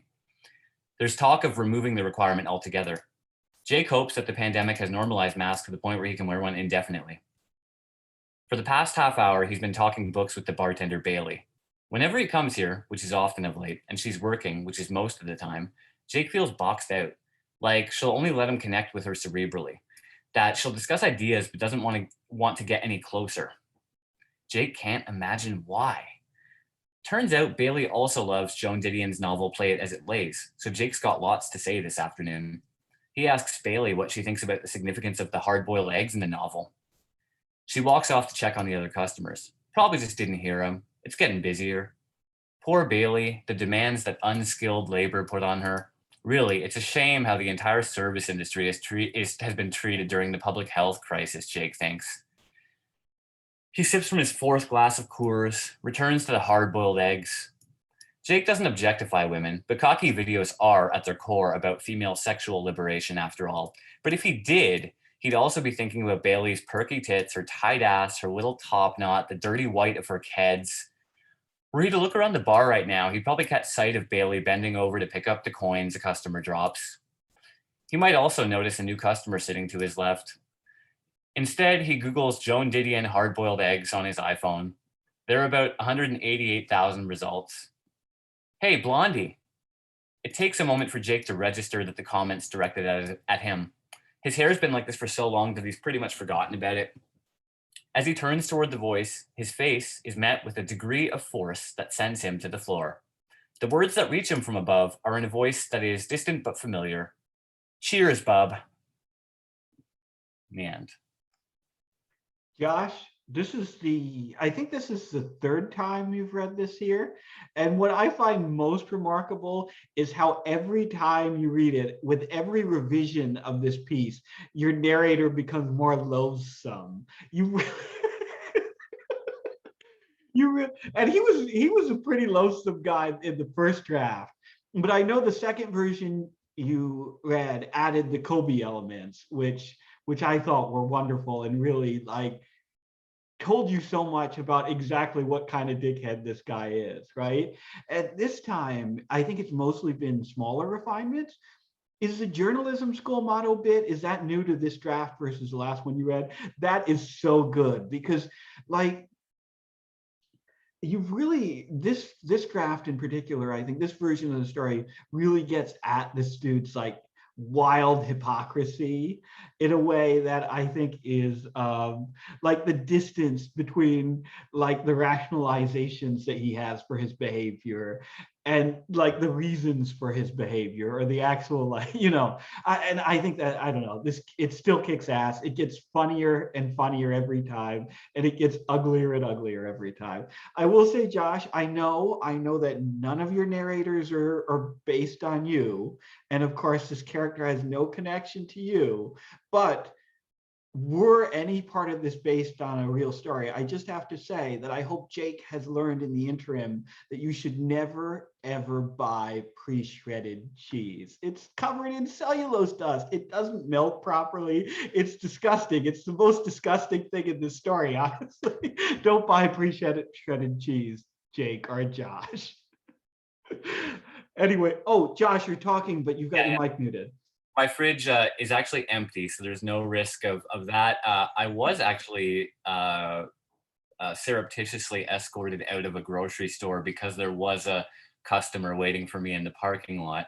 But yeah, and I added the charges thing, the legal thing in the background, more of that shit show. So I did, but this will be the last time I read it. But I just wanted to get that. The final changes are just more things like certain sentences that bother me or whatever. But Sure, yeah, sure. and so I appreciate the chance to read it here because I think that plus feedback from Derek and stuff made it kind of to the point where I'm actually fine to, it could always be better, but I'm fine to just let it go. And that's pretty much how it's going to appear in the book. So Awesome. It's a great piece, Josh. Thank you so much for sharing that. And please give up your shredded cheese habit. it's really you can just and then no, Shredded cheese especially is if you want it to melt. safe. If you're putting it on chili, you're gonna end up with congealed glob. oh yeah, No, you want a nice it's like even a melt. pizza, like it becomes like almost like it's like escargot at the you don't know the keg or something. But it's like when the keg serves this escargot and it's just like this layer of congealed cheese on top of it, so you don't know. No, Josh. Spend $10 on a cheese grater. Get a brick of cheese. I've actually done that before, and I Mhm. actually shredded my hand and still fed it to people. Like I was tasked. Josh's love of shredded cheese is the only thing that is not cancelable about Josh. It's my girlfriend at the time was like, "Can you help in the kitchen or whatever?" And it's like, okay, I'm not that guy. I don't make the. It's just like I just prefer if we don't do it at all, right? But I'm being roped into this commitment that someone else has made. I'm shredding it, and I just liberally shred like total just layer of skin, and I can't pick it out. So whatever, someone ate it. I guess it's fine. Yeah, it's fine. It's fine, Josh. Don't worry about it. Anyway, thank you, Josh. And Alexandrine, you're up next. Oh, I'm so sorry. Hello, everyone. You've known me as that weird sober bitch, and now I relapsed, so that's great. This is my piece from Expat, my first piece from Expat, who I have canceled because I'm a good person, clearly. And this is the whole reason why I am here right now. Because I am a good person. I'm gonna find my fucking purse and light a cigarette. Hang on a second. Actually, hang on a second. I'm actually gonna do that.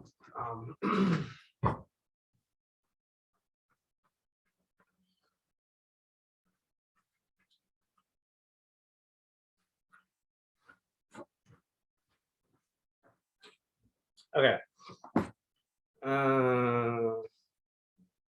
Yeah, there we go. All right. This is called Science Fiction Double Feature.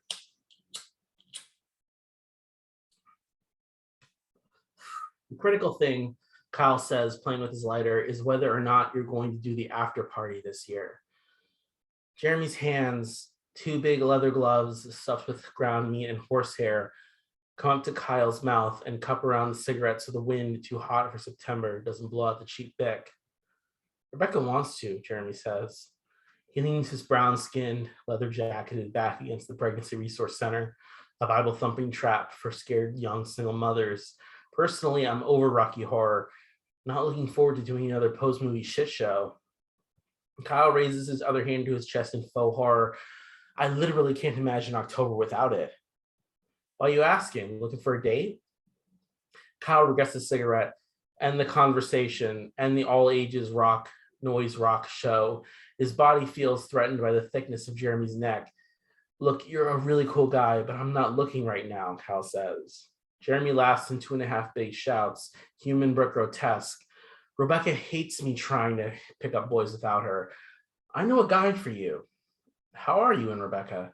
Jeremy chooses response. There has been tension. Well, that's okay. Jeremy watches the cavalcade of burned out indie rockers and sneakers file out of bonies like he's looking for someone. Kyle wants to reach out and turn his head back. Jeremy's always like that, looking around, waiting for someone or something, being part of the scene, with it, but never present. It aggravates Kyle, who wishes it was socially acceptable to just snap your fingers and be like, hey, pay attention to me. I'm more than a party monster, Jeremy says. There are other things, more important things.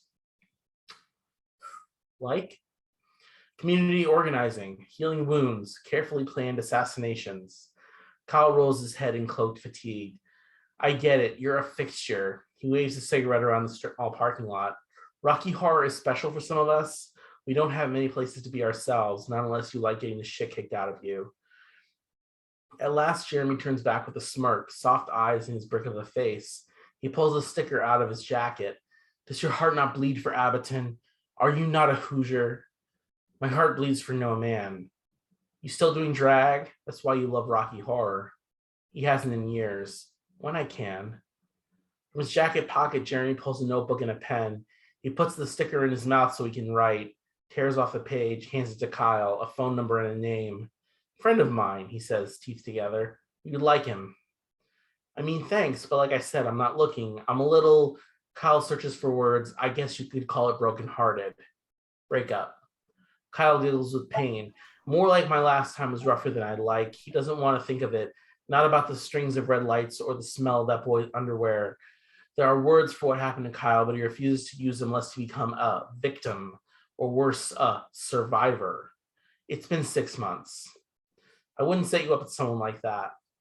Earlier today, Kyle saw a couple at his favorite coffee shop, Abbey Road, where he was trying to get an almond milk latte, lactose intolerant.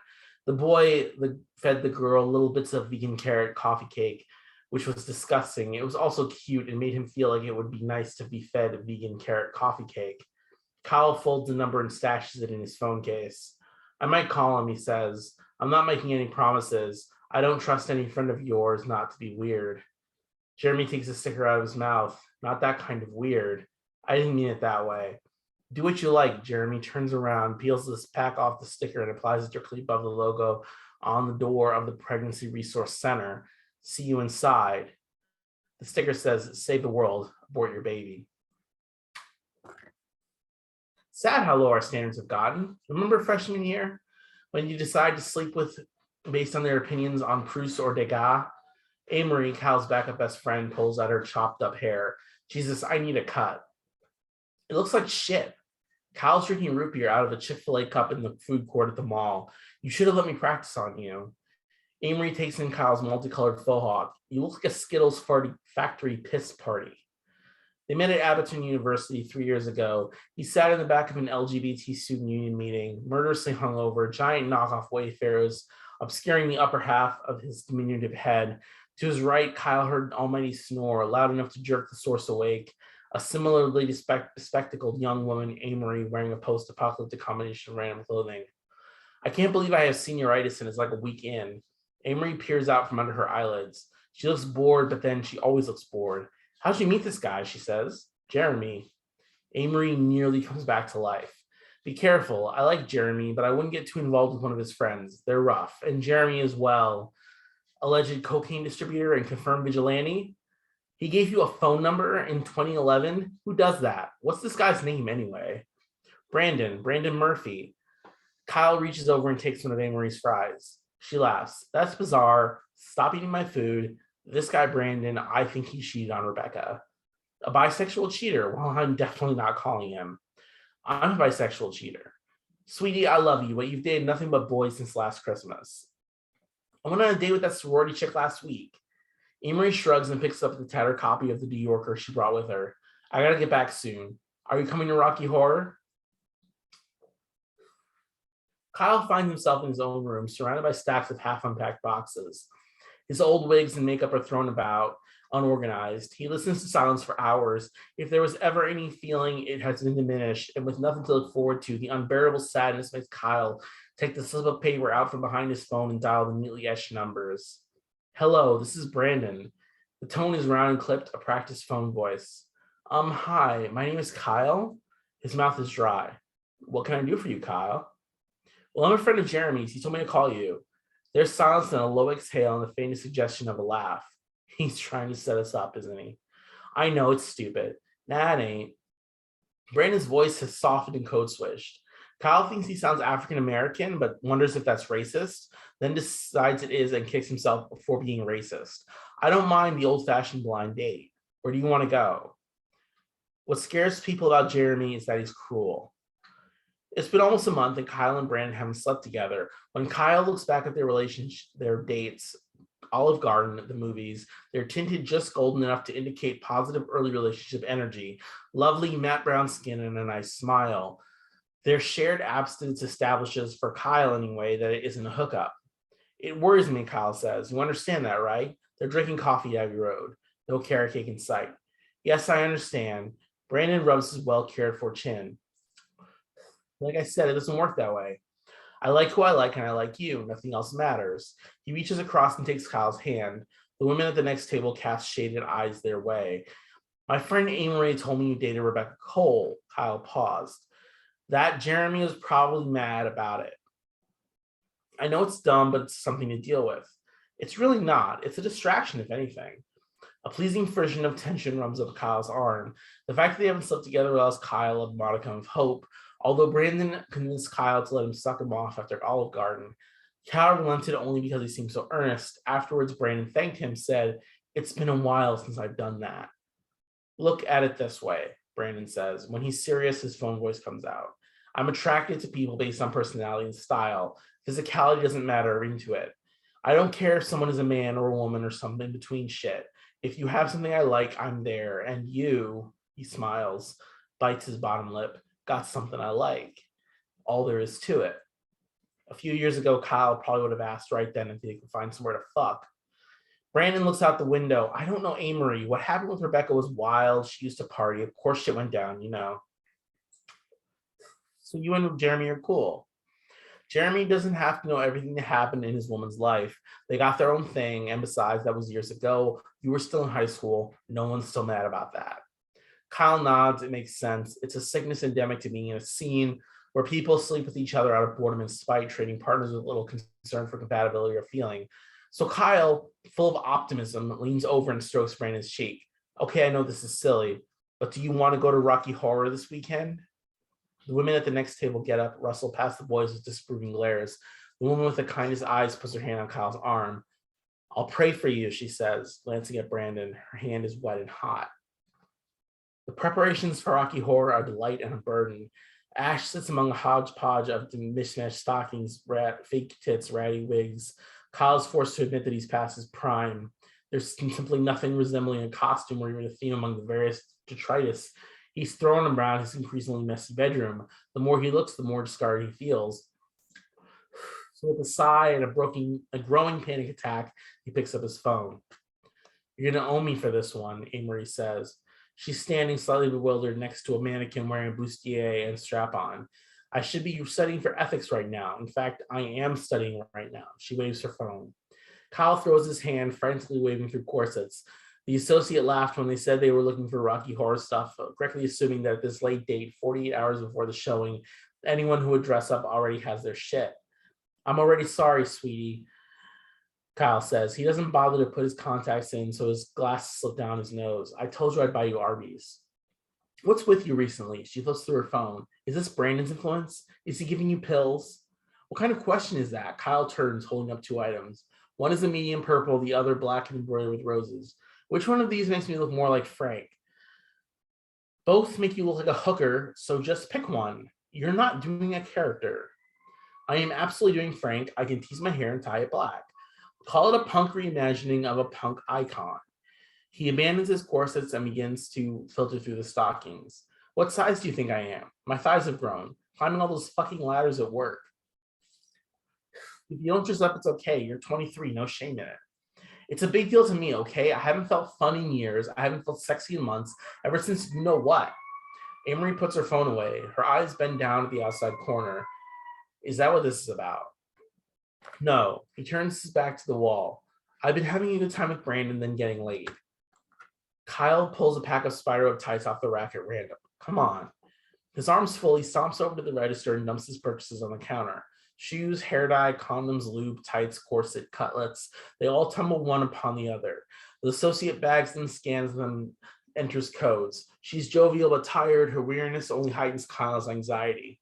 When the total comes, he pulls his card and hands it over. Declined. Try again, please. Declined. Kyle, come on. Amory rummages through her purse for cash. Let me help you out. He brings hands to eyes, pushes up glasses.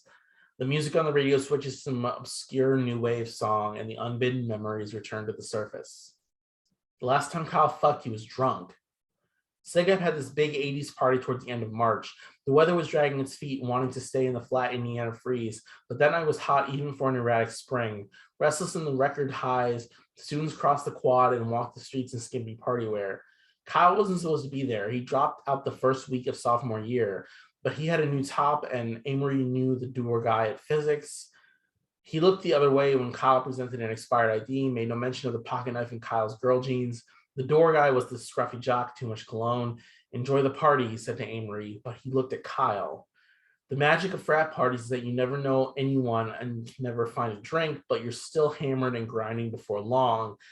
And given Amory's impeccable pregame techniques and suspiciously good cocaine, it wasn't long before they were both moving from room to room, dancing with anyone who let them. It was only after several rounds in and out to smoke that Kyle saw the door guy again. He completed his shift and it was free to move about the house. Kyle offered him a sip out of a red Solo cup, which he accepted gratefully, not breaking eye contact as he drained half the liquid. The door guy handed it back and leaned down to Kyle's ear. I don't really drink, he said. He smelled of garlic and Powerade, but I got some pot in my room if you want to smoke. Kyle looked around for Amory but couldn't find her. Oh well, she'd catch on. The door guy lived on the 4th floor in a single. His bed was tiny, the room hung with red Christmas lights, posters of naked women and male UFC fighters plastered the walls, a futile exercise in overcompensation. He'd have to be a senior to have his own room. Kyle could imagine 3 long years of furtive hookups before, at last, privacy. The whole place smelled of beer, cum, and shame. The guy locked the door and rummaged in his shoebox. So are you a top? Kyle asked him. The guy stopped, looked at him. I'm not gay. Yeah, Kyle laughed. Me neither. The door guy grunted as he packed the bowl. Just trying to be friendly. He handed it over. It was good shit, and Kyle, drunk and stupid, took as big a hit as he could, and then sat on the bed. He kicked off his shoe and started rubbing his new friend's belly. The door guy remained solid, but didn't try to stop Kyle, just let him pick up the hem of his t-shirt, lean over and kiss him on the neck. At last, he turned his head a little and let Kyle kiss him on the mouth. Kyle took another hit before he went down on the guy. His mouth was too dry, and he struggled to wet it before giving up and asking for lube. When the guy searched, Kyle stretched out on his bed, on his belly, and closed his eyes for a moment. Okay, so he didn't really fall asleep, but by the time he realized there was a cock pressing against his ass, he also couldn't move. And not being able to move and form a sentence meant that when the door guy penetrated him, he couldn't tell him to stop. Kyle immediately filled with discomfort. It wasn't that he was afraid, really. The enthusiastic and more sober man pumping into him was rough, but not too rough. It was just that Kyle didn't want to have sex anymore, but he couldn't say anything. He had to lay there as the guy pumped in and out, held him down by the ass. He grabbed handfuls of Kyle's hair and pulled him neck up before pushing him back into the pillow. It occurred to Kyle that if he stopped fighting, went limp, that he could simply wait until this man was done and recover on his own, and this revelation granted him some relief. He wondered if the guy used a condom. There was something strange about how the guy kept muttering and pressing deeper. It was like he was trying to get Kyle to do some of the work. By the time Kyle managed to move enough to wave an arm and let out a feeble moan, the door guy was saying, wait, don't move. I'm almost done. Kyle was forming words when suddenly he felt a huge jerk as the guy pulled out, then a warmth all over his back. Shit, dude, sorry, got on your shirt. I'll get you a towel. He unlocked the door and laughed. Kyle slowly came back to his body, pulled his pants back on, fingered the knife in his pocket, and briefly imagined waiting for the door guy, pretending to be asleep. He didn't need to see his top to know it was ruined. Never once would Kyle try to define what happened. He'd been okay with it, right? And the door guy wasn't a bad person. There'd been an error in communication, plain and simple. Odd things happen every day. Sex is messy. Romance isn't fun. And there's more, but I think I've been reading for too long. So that's it. That was fucking devastating. I don't think you've read this before, and I don't think I caught it when it went up on Expat, but this is just really, as usual with your writing, there's an incredible power in like the unsaid here, and like the reader is drawn closer and closer to a kind of terrible realization of like what must have happened, right? Before you even get there. the reader is imagining something very much like what eventually occurs. And what's here is there's like the power of like being young, you know, and being young and traumatized, and the way that makes you behave like is so like delicately and perfectly communicated here. You know, like in the relationships that this guy has, and in the dialogue, even though the dialogue is like superficially superficial, you know, if that makes sense. Like superficially, they're just talking about like dumb shit. You can feel the pain in the dialogue, and the unstated pain in the dialogue so powerfully and so remarkably too, because at no point do you like show your hand, right? It's not like you're doing the wink, wink, nudge, nudge thing behind the scene. You're just communicating like very delicately and very powerfully the insidious and sad reality beneath the situation. It's just a really powerful story. It's a really powerful piece. Thank you for sharing. Of course, thank you. And as always, love you guys and love to be here. And yeah, that was longer than I expected it to be. I thought my first option was too short, and then this one turned out to be too long. No, it was fine. That was a good place to Perfect stop. length. So. Yeah. No, thank you. Thank you for reading. And it wasn't too long at all. I mean, I think it was just about the perfect length for this.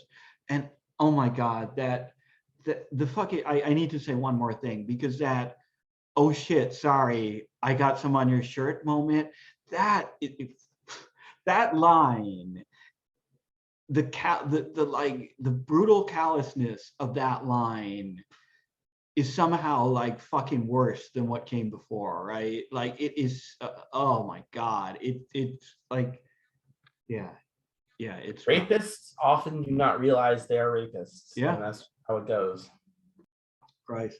No, that was, oh my God, that was truly brutal shit. Thank you, Alexandrine.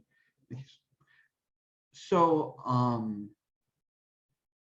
Grapes is up next. Oh, and sorry, before you start, I just want to let people know we're not going to, I've let a couple of people sneak into the end of the reading here, but the queue is closed as of now. So after you, it's going to be Adam, and then Gianluca, and then Rudy, but I don't think we'll have time to add anyone else. So I apologize if anyone was hoping for the open mic tonight. Grapes, it's all yours. Okay, I just have one piece. It's really brief. Okay, it's called I Don't Have a Man and I Want You. I do want you, deciding from a side-eye glance that you will have me as your romaine lettuce, croutons, faux parm, Caesar. Thank you. You weren't kidding about it being brief, but as usual, like, and I know I've said this about your poetry before, but it remains true. You have a wonderful efficiency of language. Like, how many words was that? Every one of them was powerful. Everyone was carefully chosen, and everyone was hard. And I enjoy I appreciate the ambiance too. Are you in the subway? I'm at a train station where there's a lot of Rangers fans. Gotcha. Yeah. Well, thank you so much for sharing. Thank you. And Adam is up next. Thanks. I just have 3 short poems I'm going to read. The first one is called The Model Train. Sorry, I don't have a link for these, but Benny and Suzanne got the kids a model train for Christmas. They were with a bunch of family up north. Benny was hungover from brandy cokes. Everyone was moving slow, but for the kids tore the train box open. It had 30 feet of track, and the engine needed 8 double A's. It was a mess. Benny looked at it and said under his breath, "That's going to be a fucking job." The kids started begging him to set it up. He disappeared into the shitter on pretense. He could hear them out there pleading with their mom, saying, "When's Dad done in there, right?" Finally, Benny had to come out. The kids started in on him to set it up.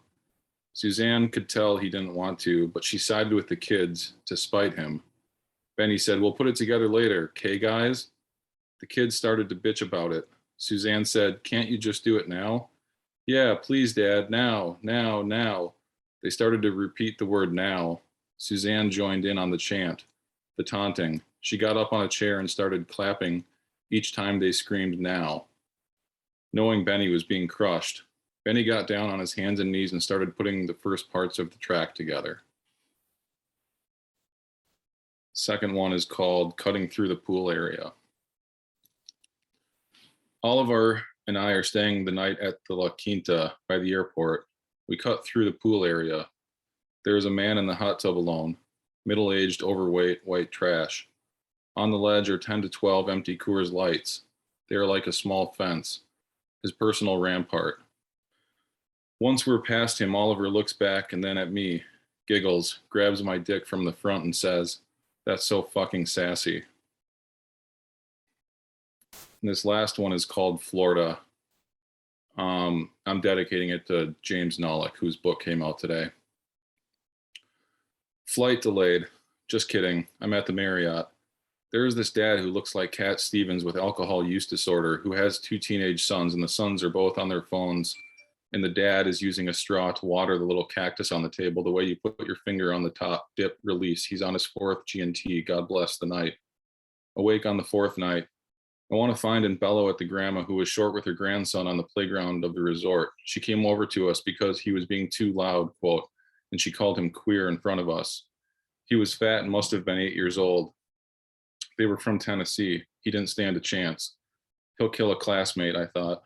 I'll never forgive that blackguard witch grandma of his, and will remember her mortal coil always.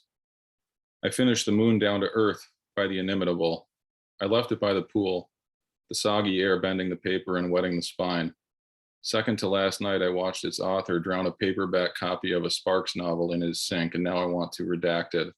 This is Orlando. I love it, but goodbye. That's it.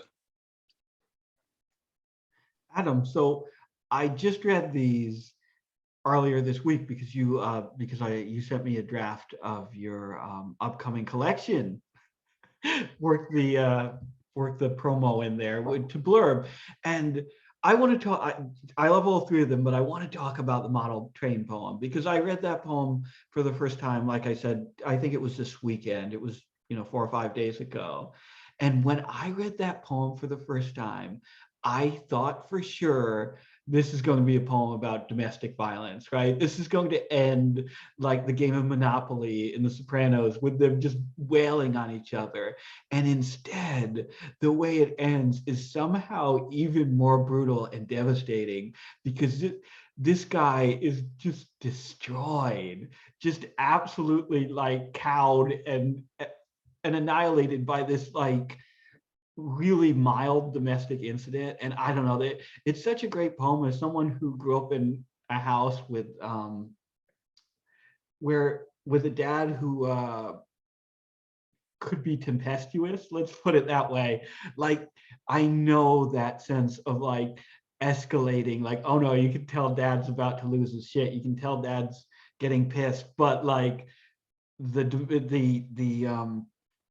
sense of like there are these dynamics, right, that are getting out of control. And you do it so subtly, and you do it so concisely in this poem. But like my heart was in my throat over the course of reading that poem because I was like, oh no, he's gonna kill these kids. Oh, and you just do it so wonderfully. And then the reversal is just so brutal in a different way, right? It's a fantastic poem, Adam. Thanks a lot. I appreciate it. Thanks for letting me read. No, thank you for reading. Wait, William, you're giving out blurbs like willy-nilly, like just I think I've only blurbed like 3 books ever, which isn't to say that I wouldn't blurb more if people sent them to me, but it also like maybe don't. Never mind. I want Rudy. No, anyway. Josh. I would. If you want me to blurb your book, send me your book. I'll blurb it. I commented about his because I really like Adam's poetry. Obviously, and he's sending me a hard copy, so I didn't mean to take it away from that. But I became fixated on the idea you and Rudy both. Anyways, I'll send. I will do it. I will. And I will just say that word to the wise for Josh, and I'm glad he is going to read it, but he offered to Venmo me for the shipment, and I said no, don't worry about it. I've never shipped to Canada. It was $22. Yeah. And I had to fill out a customs form at the post office. Damn. It's funny because I told Adam, but like Zach Smith used to do things when he was giving away. Like I've never paid for anything from them, partly because I do proofreading for Back Patio now. But before I did, Zach had a thing like tweet a barn poem, and I'll pick some and mail you a copy of 50 barn poems. So I tweeted something that I thought was pretty good.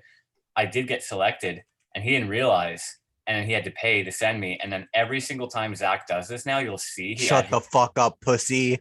Oh, fuck you, bitch. But every single time that he does it now, he adds a disclaimer, like don't, like U.S. residents only, because of that, I think. No, Effortlessly smacked down. Sorry, I just had to say that. Did he just fucking leave? Did Josh just get? Because I'm looking here. No, is he? He's still here. Yeah, he's Josh Rowan now. Shut the fuck up, pussy. Stop outing me.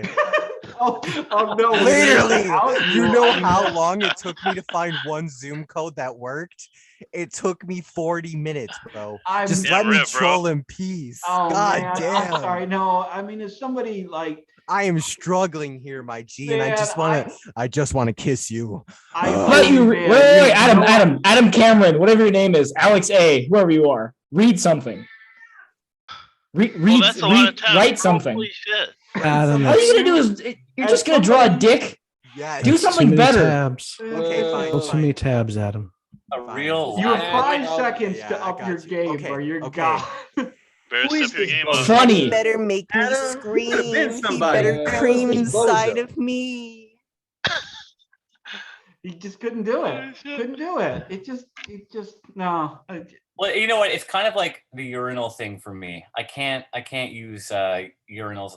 I get stage fright. Like I can't perform. I just think about the person behind me waiting, and they're thinking, "What's taking this guy so long?" And I can't do it. Also, you're caught with your pants down. It's a cliche. It's like you're caught with your. No, it's literally the situation. Anyway, so it's like that for them. I think. Josh, you're not supposed to pull your pants down at the urinal, buddy. Well, no, they're down a little bit down the front. I don't use the fly. Are you kidding me? Nobody use the fly. You're begging. I'm thinking of Butters in South Park, where he's at the urinal and his pants are down around his. No, Josh, I agree with you though, because I won't use the urinal. I'll only use. Yeah, I'll wait for the stall. I don't care if they think I I'm need gonna privacy. shit. I need. But I don't want to be. Sploosh. Also, at my girth, there are certain issues. It really. It's too wide for the urinal. Yeah.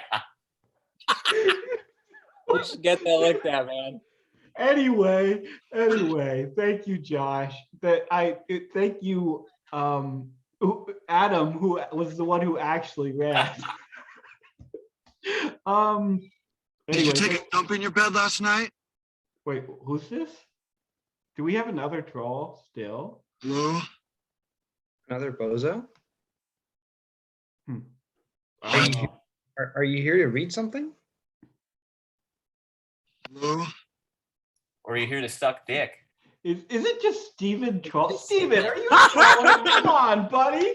Come on. It was my prank. Oh shit. Napoleon Dynamite soundboard.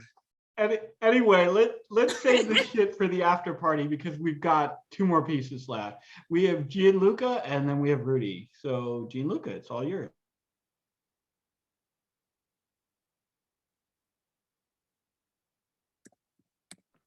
Thank you very much. Yeah, this is just another book segment of the work in progress. I guess I removed the chapter numbers, but yeah, other than that, this is verbatim, just some pages from it. Okay, all right, here goes. Jim Koo lived in a clock. Every day he received meals slipped under the entrance, and there were square holes in the wall through which gears were visible. He didn't know where the exit was. There were 2 rooms, the bedroom and the toilet. The bedroom had a futon and a phone. Jim did not know what to do, nor did he know what he was doing. One day he was staring at the pastel green wall, and he uttered to himself, sorry, holy crap. One day when he was staring at the pastel green wall, he uttered to himself. Sorry to interrupt you. The document you dropped in the chat it needs to be Oh my changed so God, that we I get keep the, making this mistake. I'm so sorry. No, guys. it's no problem. I just wanted to get you before you got too deep in it. No. Unforgivable. Yeah, you're right. Sorry about that, guys. Yeah, no problem. I didn't mean that. Ignore GG. He's Okay, all right. sorry. Yeah, anyone with the link can view. Okay, let's go. Let's see if this one works better. I'm sorry. Okay, great. Sorry. Okay.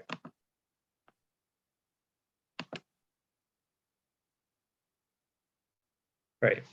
One day when he was staring at the green wall, at the pastel green wall, he uttered to himself, "I should really ask for a computer." A rat was dancing. "Hello, rat," said Jim. "Hello," said the rat. "Oh," said Jim. "How can I help you?" "It's just you're the first alive thing I've seen in a while, that's all. I don't even know why I said what I said. It makes sense you'd just be dancing, though. You have nothing in common with me, so there'd be no reason for you to say anything. I didn't expect this to occur. Well, here I am." "Indeed, you know, rat, I'm considering suicide. The thing is, the world is exactly what it was ever going to be, and everything has exactly the same value as everything else. They say the world is random, but how can that be? Everything is precisely ordered. The order is simply arbitrary. There's no more randomness or spontaneity to this specific assemblage of objects than any other such gathering of things. I try to get invested in things, to truly care, but I can't bring myself to perceive value. I smile, but I only do so in the sense that I feel entertained. I cannot perceive anything as important, and entertainment is a bore. Entertainment is like a flat, fleeting happiness. I find things and people to be wastes of time, but doing nothing is also a waste. I know I'm not supposed to feel like this. I have a phone and the ability to ask for a computer. Any moment I could put in a request. I have a good life, I suppose. I know some people would feel sad. That kind of stops me, but then I get confused as to what special purpose I serve.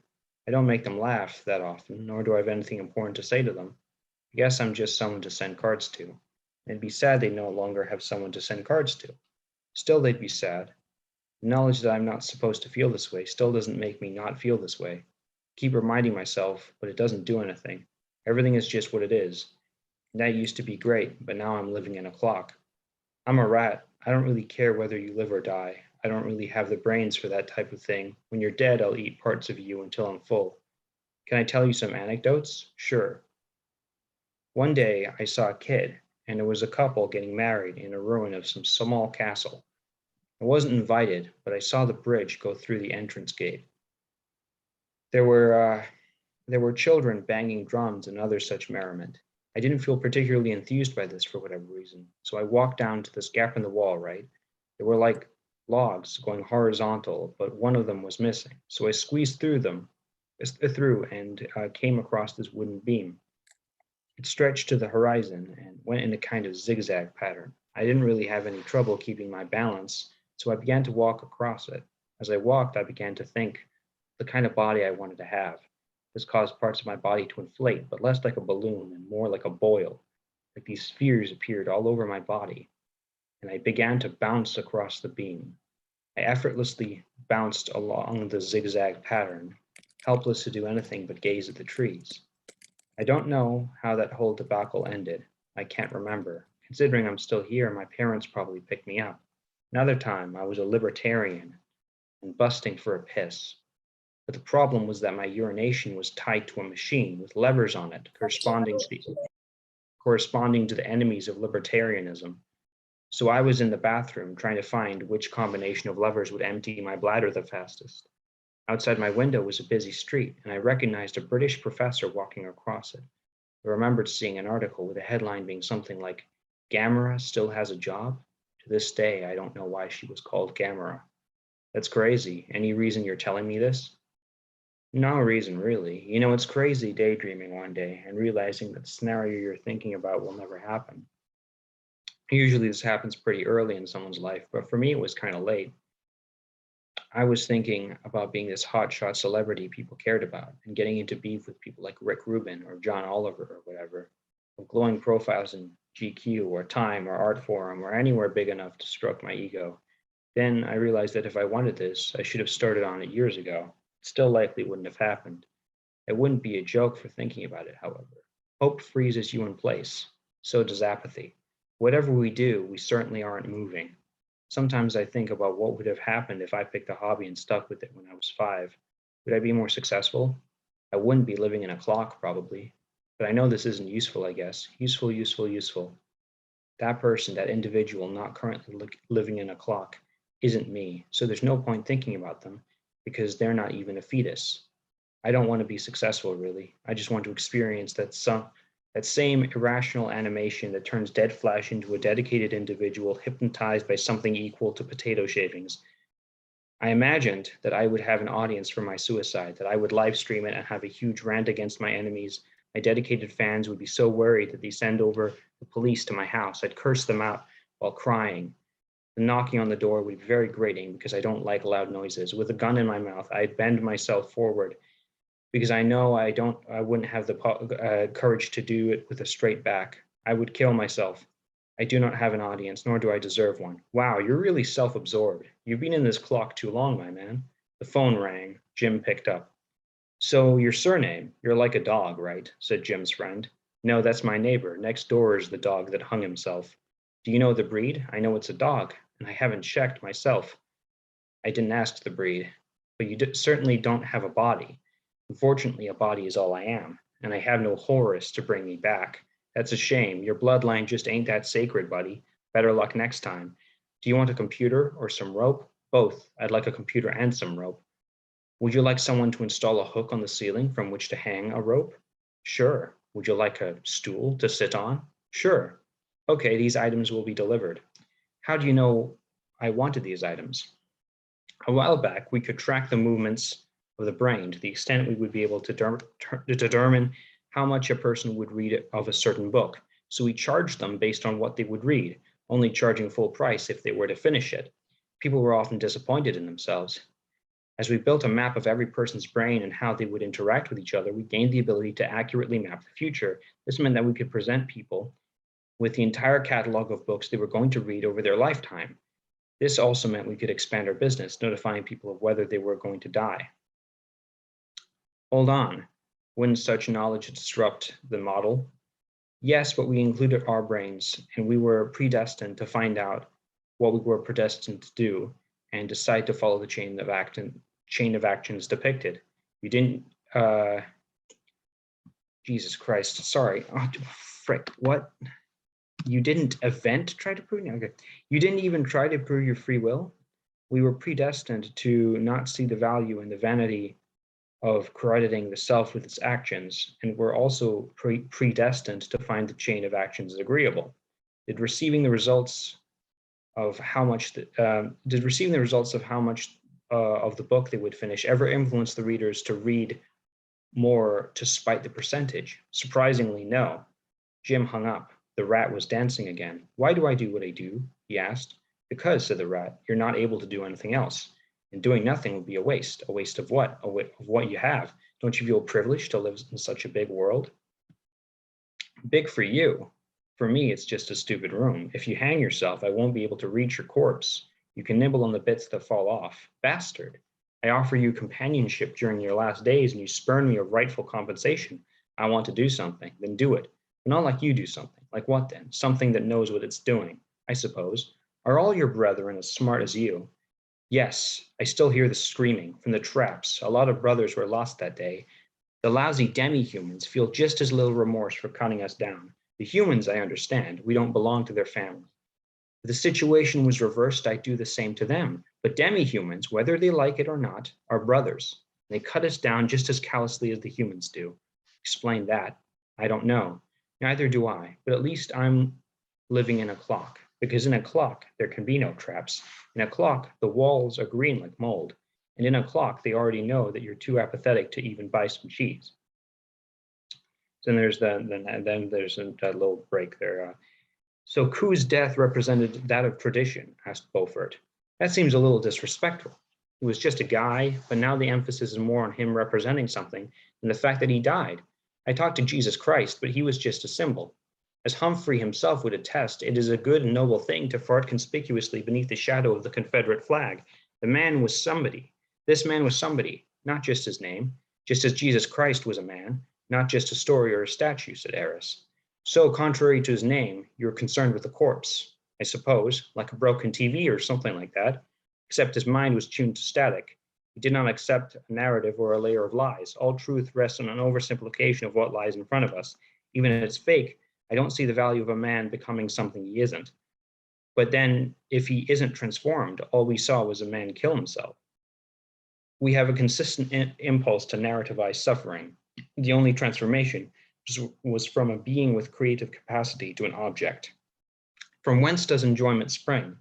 From the recognition of truth, even truth that there is no truth, or from the recognition of patterns, the brain counting while enjoying a good piece of music? Or does that which animates us come from a place that is unknowable to us? Perhaps, maybe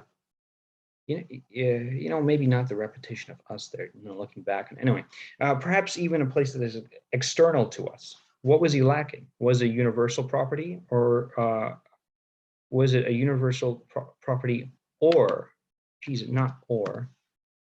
something peculiar to him? I do not know. I don't even know if anything would have stopped him.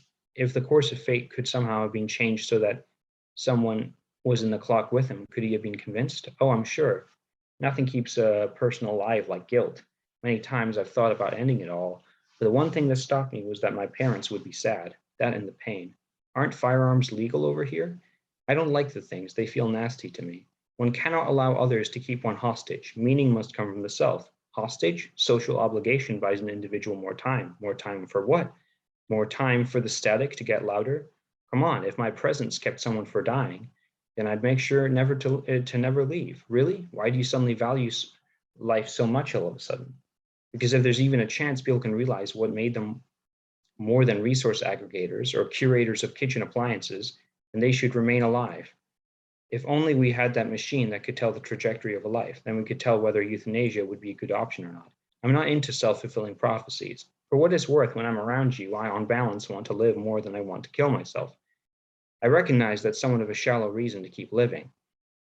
And that probably puts a lot of pressure on you. However, I like you, and I feel lucky that you like me enough to, in return, to want to marry me. And so I guess serving you kind of became my purpose. I don't like TV. Other women are a bore to me, and I don't have many friends. I like cinema somewhat. Books are neat. You can have a conversation about those things, I suppose. The transcendent moments that we feel when gazing upon something that affects us seems related to, but apart from what we call meaning. We think it's meaning, but it might not be that. I'd argue it is something that contains the content of the message, be it God is good or you are terrible, but is rather the recognition of reality within the concept. That is a concept deformed by the contradictions residing on the edge of its shape. You see the Virgin Mary and you realize that God exists in the fact that she is a mother, despite not fitting the technical definition of mother that we know. I believe that Jesus was Joseph's son, and so God can even exist in the absence of God himself. When I act as your chauffeur or shine your shoes, I know that I've made someone who is good and beautiful happy, and no matter how my worldview changes or how things begin to lose their meaning, you remain constant, and that makes me want to not kill myself. Thank you, Beaufort. I suppose the reason I kill myself is because there are pleasures in this world that I want to partake in as much of before death. I also just like talking to people. I'm less grandiose in my reasoning. I don't need to convince myself of the meaning of the world. It's going faster and faster towards its end point. Sometimes I feel like I'm carried along by it, and I don't have sufficient agency to raise an ice pick to my forehead. Imagine knowing the day your framework would reform itself. You'd wait for it giddy-like, knowing that were only a couple more days until everything made sense. But those days spent waiting for a hierarchy of meaning to reemerge would be wasted. You wouldn't be struggling against the current, but you also wouldn't be trying to figure things out. That which provokes exists both within and beyond the symbol. But how can we know that this is not simply a platitude? Here in the Cathedral of Harsh Light resides a former fascist who now lives as an overweight female wolf with a scene girl fashion sense. He had a mental breakdown at a Jackson Pollock exhibition and shot 2 people. A lone gunman took him down. Gunslinger, good guy with a gun. The mentally ill are always capped. We used to put people in prison if they annoyed us. Now we just kill them. Did the demons get you? I thought I could say no to them for the rest of my life, but they just kept coming. It's not like I just decided that my soul wasn't worth anything. I instead was simply unconcerned with worth. I don't think I could have held out anyway. If I kill myself, I go to hell. And if I say yes to the demons constantly pestering me, I also go to hell. Sometimes I think my soul was already gone and I sold it as a kid. I don't know. Value exists independent of survival. And that while I would likely not be thinking about these things if I didn't have so much time on my hands, being distracted from these questions by work is not the same thing as being offered an answer. I see, the fat wolf is upstairs. So if I'm in cyberspace right now and talking to you in the real world, possibly. If bodies are gateways, I can just take Lydia's pearl through your navel. I can punch through your stomach and take her child. The physical can thus be converted into data. And if this is the case, the arbitrary movements within here can affect the real world. Us merely taking one step in this location impacts the value of certain stocks and cryptocurrencies. Eris stuck her hand through Beaufort's stomach and withdrew from it the pearl. This is the element, the reality, the child. Babe, I disagree. It's just a stupid pearl. The smokestacks and the factories need not be hell. Why must every evil be hell on earth and hell in hell, you feel me? The world is horrible enough on its own without the use of symbolism. The underpaid workers are not trapped in the belly of a dragon. They're suffering, and all the symbol does is distance us from the very specific reality. You saw death, but death is not a night. And when you choke and gasp, it will not be a moment of wonder. I wonder what symbols the aliens use to describe us, bashing their skulls in. I wonder what poetic imagery they use to describe the shape they are molded into by our technology. Face it, it's a sap's game. You sound like Azdak. I'm nothing like him, but you sound like him. Shut up. Lovey-dovey one moment, chastising me the next. You slander me. You slander me, and I'm supposed to say nothing? This isn't funny. This isn't fucking funny. Show me the goddamned fat wolf. Show me the fascist freak show indulging in what he would have called degenerate a couple hours before copying it. Enough with the goddamn bullshit preamble. I'm in a computer. I'm on another planet. I'm this and I'm that. I need to get back to my apartment with you, my fiance. And so the two heroes climbed the black stairway to the egg-shaped room. The fat wolf was wedged inescapably between the two armrests of an office chair. Beside her was a bowl filled with ash with a Schwarze Sonne engraved into the floor directly in front of it. I am the ape, said the ape that lived in the cottage that sat on the opposite side of the fat wolf, and I have split from the material essence of the man that once was. I am the epitome of masculine beauty. I have the blood of conquerors and know my rightful place in the world's hierarchy. Below man, but above everyone else. Everyone has a set nature, and that can be interpreted through traditional hierarchy, which exists independent of our wishes and opinions. Fool, cried Beaufort, thou art but an ape. You have no understanding of the traditional. The traditional is an attempted inoculation against the truth of chaos. By flattening the variance and vibrancy of all things, through encouraging a set interpretation of all natures, one flees from the eternal truth that all such impositions on other people's lives are not but vanity. Tradition is truth, subversion is falsity. Your so-called ancestral fire is already out. The bowl is filled with ashes. Your pathetic symbol, as pathetic as all symbols are, is dead. You naive soul, it may be dead in this particular cyberspace instance, which is simply the reflection of one damaged wolf woman's psyche, but that is irrelevant. Many carry the symbol on their hearts, even if they don't believe in it.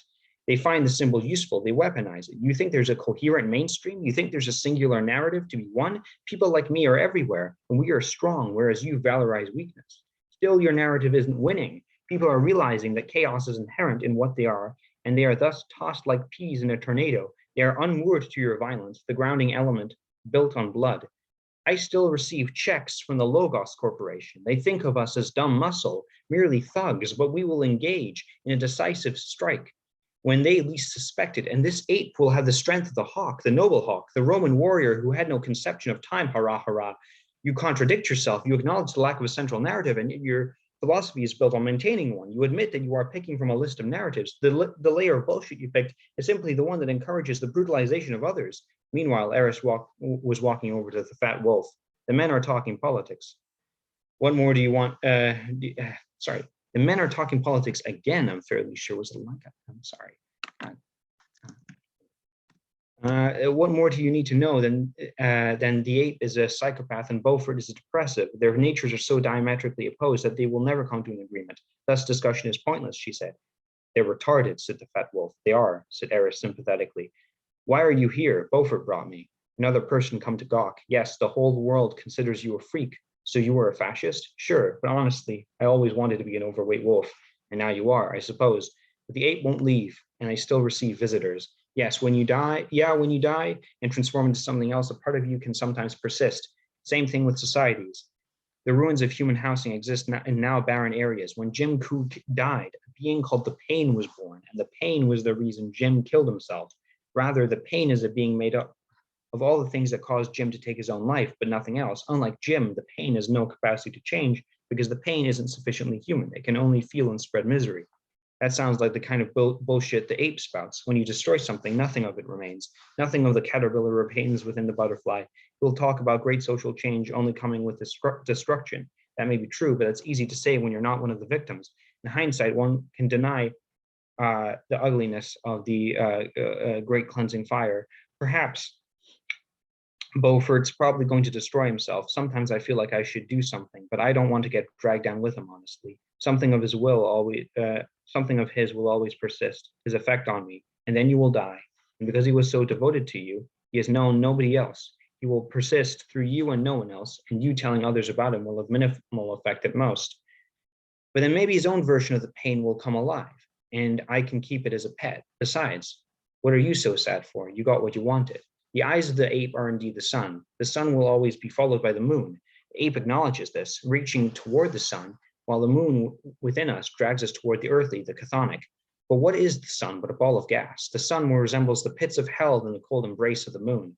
So why would one want to get closer to it? Horus had both the sun and the moon as his eyes. And so the world progresses from right to left. Entropy wins, and when you're on the moon, you have time to think and see the world from afar. The sun traps you within its machinery. Okay, if his eyes are so bright, you should probably keep them closed.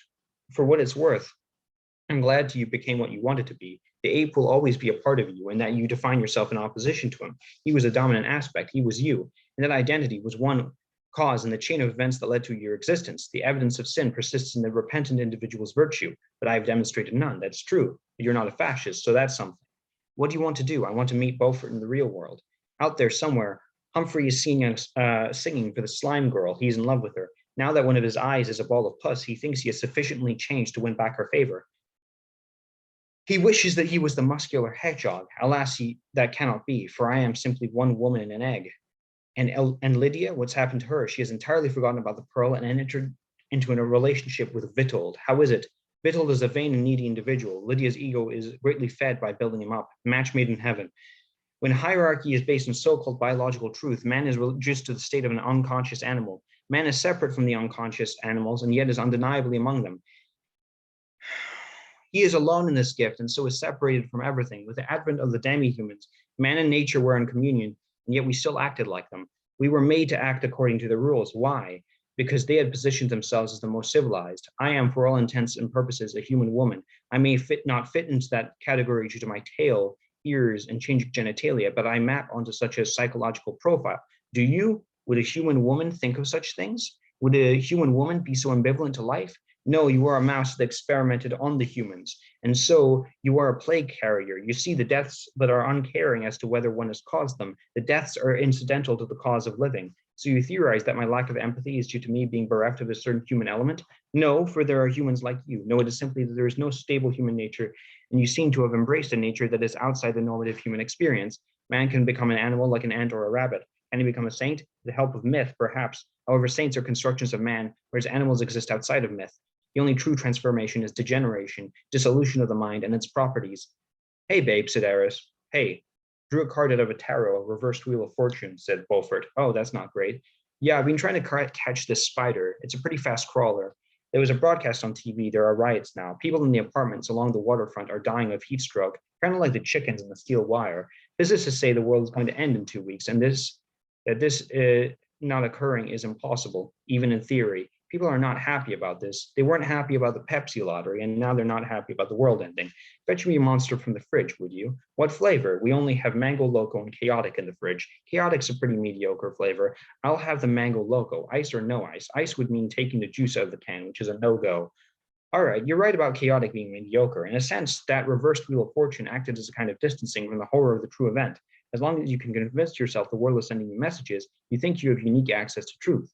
The reality is that life is composed of asignifying elements. These symbols and narratives are sent out through the malevolent God that is the object. When I walk down the street and I see a piece of cloth in the pavement arranged to seem in the periphery of my eye like a crocodile, I think something has occurred, but nothing has occurred apart from the beauty of seeing the crocodile in the street. I once read a comic that ideas breed us, read in a comic that ideas breed us rather than the inverse, but this is a simplistic view. We bring ourselves to ideas, and our selfness has been influenced by things external to the idea's continuity of mutation. In other words, we breed how ideas breed us. Our lack of knowledge regarding historical context takes ideologies into new realms, a naive update that creates a folk strain of the ideology far more incoherent and immediately affecting than its academic counterpart. Up the television stem, I see the perfect digital cut, the images of flame juxtaposed with a white tower. I remember when you looked up out of the car window, but I never fathomed at what in particular. There's a rabbit in the moon. I wonder if any of the children ever tried to get him out. No, they simply acknowledged his presence. A fat lot of good innocence ever did that, poor bastard.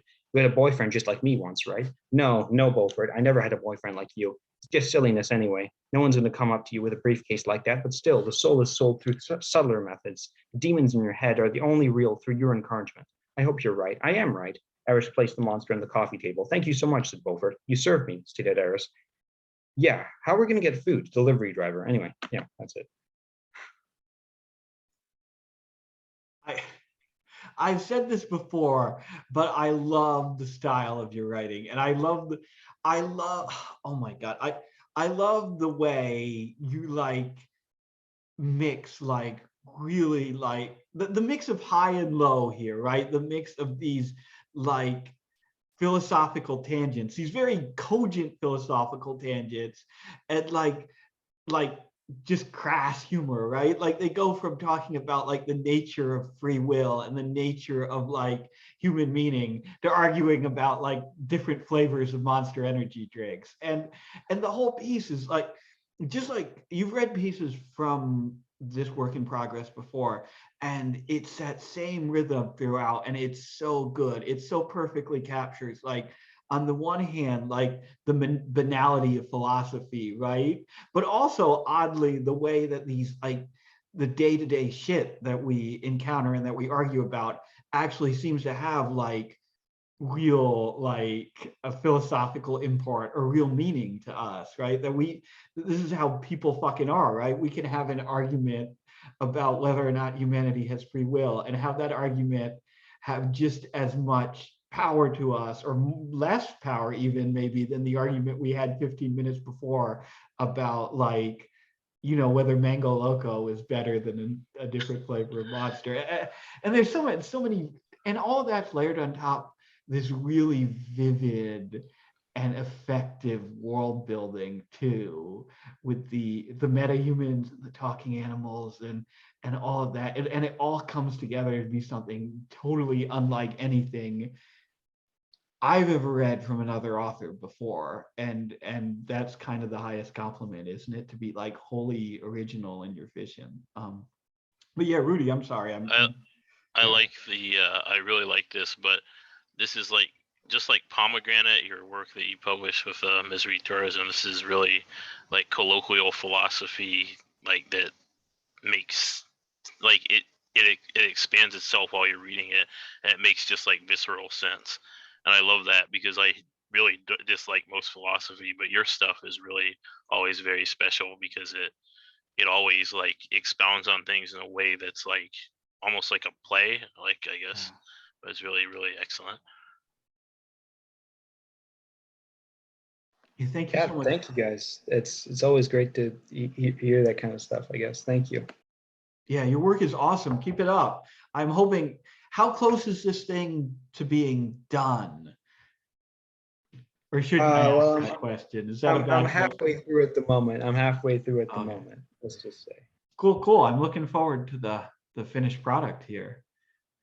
Thank you so much, Gianluca. So Rudy is last up tonight. Oops. All right, so I'm gonna have to share my screen. This is it's about a 30-minute audio, so it's pretty long. But if you can link, okay, you linked the thing there. Mm-hmm. Yeah, if anybody wants to follow along, it's in there. But and also, I'm gonna share my screen, but you can. It's just sound, so if you want to follow along with it, I believe you can hit escape to get out of the thing. But yeah, here I go. Oops. Can you see just my Winamp? Okay. Oops, didn't mean to do that. No, I have to figure out how to rip. Oh, I guess, okay. Well, I'm gonna have to stop that for a second here. Sorry.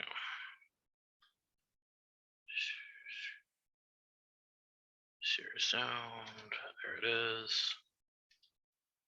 Okay, here it goes. When Xiao Ding Bang pictured fragments of Mandarin, Cantonese, or most notably Wu in his mind's eye, the skull-rattling electric guitar sound inside his brain was muffled by the softest, most gentle foam. Temporarily. But when he pictured Latin characters, the sound went wong wong, wicka wong wong, modulating infinitely like Rage Against the Machine's dissonant bass from Bulls on Parade, against concrete, against Bloodbrain Barrier, against Me's lead singer's face growing larger against a backdrop of red anarchy symbols.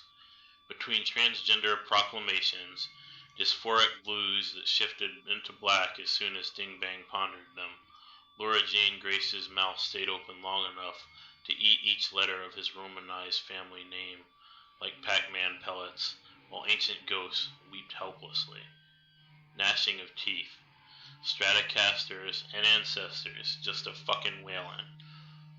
The cinder blocks of his mind castle were splintering from this intrasonic bombardment while he squinted at WeChat. He was thinking of some lyrics from one of the random Hong Kong bands he'd seen on Douban. You put the epic in epicanthal folds. He quoted them to impress the girl who his government handlers called less than patriotic and a possible agent of disharmony. Her name was Jing Fei. Between asking what she was doing, texting the latest confused Nick Young emojis, and sending red boxes with progressively less modest sums of money, which she opened, Ding Bang stumbled around the meat space of Shenzhen, dodging eye contact like he was a shrine maiden in a Dujin game, and vaguely disapproving glances were glowering death orbs. The gaze was suffocating. Ding Bang was used to getting some sideways looks for wearing his Han Fu garb, which today was a vermilion blend of Song-era sacrificial dress, since modern men and women are mostly fucking boneheaded retards incapable of appreciating cool-looking shit. The thought of people, usually Westerners here teaching English, his head reminded him with an explanatory riff from Chinese democracy, bringing jeans back to Walmart because of muffin-top feels, made him sigh. Return. That dragon, overstimulation, was rising. Safe space, big waterfall behind Forest House. A domestic encounter with Jing Fei, Wei Zhen period. She's on her period. Period for emphasis. Ding Bang's surroundings blurred and merged together in his visual field. The dragon was at the wet market. The dragon was at the Starbucks kiosk. The dragon was at the combination wet market Starbucks kiosk. Exhale. Time to breathe. He put in earbuds and made a gesture in the air. Now his eardrums were afire with a mix of Shushan Yu's vibratory Guqin albums, bespoke C-pop covers of Communist Party ballads, and the occasional Sam Cooke jaunt. Lady You Shot Me from his 1974 album was Ding Bang's favorite.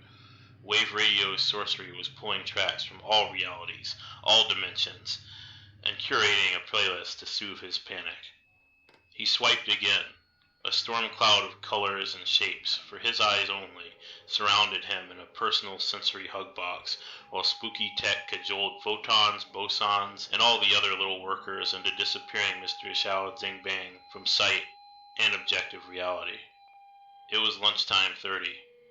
Assuming a more confident stance, he continued his trudge through the heart of the city as a ghost, a hungry one, passing through the walls and people obstacles of apartment complexes, cafe kitchens, and clandestine government detention centers with ease. He wasn't above grabbing bites of pork from kitchen cookpots or sticking his head through the refrigerator doors to sip on cooling beverages, with a straw of course, and this would suffice to quench his afternoon belly pangs. As he floated on, the cell phone interface for Wave Radio alerted him that a friend had started a new listening session. In some universe, Chairman Xi was jamming to Taylor Swift's Fearless. Faggot, he said in English, in a shaky voice informed by the voice in his head that told him not to criticize the Communist Party. When he emerged from the wall of a women's public restroom near Baishiju Station, Ding Bang was in a residential district. The shuttery urban village feels overtook him immediately. A large police Humvee, militarized a couple degrees above reasonable force, but who's got a protractor, sat outside a tower apartment building. A man sat on the ground blindfolded. 3 of his teeth lay on the dirty asphalt next to him. The man opened his mouth and spit blood, then a rap verse in Uyghur. The scene was enough to give Ding Bang pause, but the music continued to play. Sway Jen's Rock and Roll on the New Long March is what Wave Radio had deemed an appropriate soundtrack. Here Ding Bang was, visible, staring the foreigner in the eye, all while Jen's 80s guitars and belted vocals mixed with mind-splitting reverb, a concert of atonal distortion caused by the sound of the man's Turkic utterances. When he tried to visualize the Uyghur script in all its Perso-Arabic unglory, Ding Bang experienced nausea and phosphenes that slam danced in the peripheries of his sight. A policewoman's baton silenced the perpetrator, and her commands in Mandarin wrapped Ding Bang's noisy mind in restorative velvet. A WeChat notification from his cell phone dispelled the cavorting luminance, but not the stomach troubles. It was Jing Fei. She wanted to know how his day had gone. In an attempt to be poetic, he responded with an all but totally unsolicited diatribe, comparing the officer striking the Uyghur dude with the sound of billowing wind featured in Feeling from Mountain and Water. Because Jing Fei worked as a cashier at the Puxin store's Shenzhen location, and because Puxin the cat was one of their points of intersection as far as normal shit to talk about that wasn't Hanfu clothing hauls, Ding Bang mentioned that the act of police violence made him feel like he was hugging a Puxin plushie, to which she, after the chat equivalent of an eon, replied, "Awesome." Ding Bang's heart jumped. In an act that was more superstitious than anything else, he used the message recall to delete his long-winded rant, along with the mentions of a police beating. He then deleted all of his own messages, for himself only, stared longingly at every communication from Jing Fei, then mind-rotated her name, a soft harmony of vibrant strings, until he felt something. Warmth, a loving enfolding void, anti-grima. Satisfied with his attempts at social interaction for the day, our red cloak protagonist once again waved his hand, sinking back into the ether. By the time the familiar Alibaba distribution warehouse came into view, the so-called Cave of Wonders that doubled as a CPC black site, Ding Bang was exhausted. He entered through the back of the loading dock, summoning a powered shopping cart with a hidden menu on Alibaba's floor-worker app that he unlocked via biometric signature. Only about 30% of the warehouse staff were human, and robots, including this makeshift rickshaw that carried his sleepy ass down to the service elevator, were happy to serve. Tireless struggle. He rode downward in silence that was interrupted only by a jingly version of China's national anthem bursting from the speakers. Ding Bang exited on a floor that existed in neither the official nor the topological sense. The first thing he did was step over a dead Uyghur woman who, by the bullet hole in her forehead, had seemingly taken a wrong turn while completing her re-education through labor video coursework. The retraining center was part of this floor, but obviously no one was allowed to elevate themselves through anything but shelf-stocking and light mechanical work. 25%, he thought, tossing his white beard. Lights turned on as he walked down the corridor, revealing doors that led to Spartan offices or closets with figurative, or literal, skeletons jutting out. When he got to his, he heard running water. Excellent. He stepped inside a quaintly decorated room that was partitioned into work and play spaces by a 1/1,000,000th scale version of the Yellow River. The play side had a futon and a shelf with one copy of Romance of the Three Kingdoms in it. The work section contained a large drafting table, no less than 3 robed orderlies, a fat security guard, and a raised dais containing a set of ornate calligraphy brushes. Plants and small rocks were scattered through the room on both sides because nature. Lu Bu, the guard, gave salutations and immediately launched into talk about how he was wearing full kit, showing off scopes, red dots from the laser thing, a utility knife. Like the chocolate man in the American opera Forrest Gump, this motherfucker would just not stop talking kit. Survival shovel, survival buoy, Survival Spear, Survivor Season 1, Blu-ray. Fuck. Mr. Xiao paid no attention.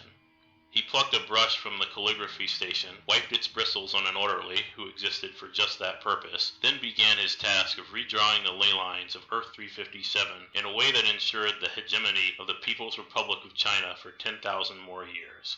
In this universe, anyway. He hoped, if he did his job correctly, if he wasn't a complete retard, if the time he spent chasing Pushins didn't get him fired, could the government fire him? He was the only hexer with this power. Was he the only hexer with this power? Shut up. If the progeria that made his hands shake and his beard long didn't kill him, if he didn't kill himself on his 30th birthday a couple weeks from now, rip. Then it occurred to him. This was imposter syndrome. Not the Chinese hexer who had fallen out of favor for unleashing the airborne element that made self-doubt a contagious virus. But the actual mental illness that makes people feel like they're nothing. Ding Bang turned his Mianguang sideways and loosened his collared robe a bit.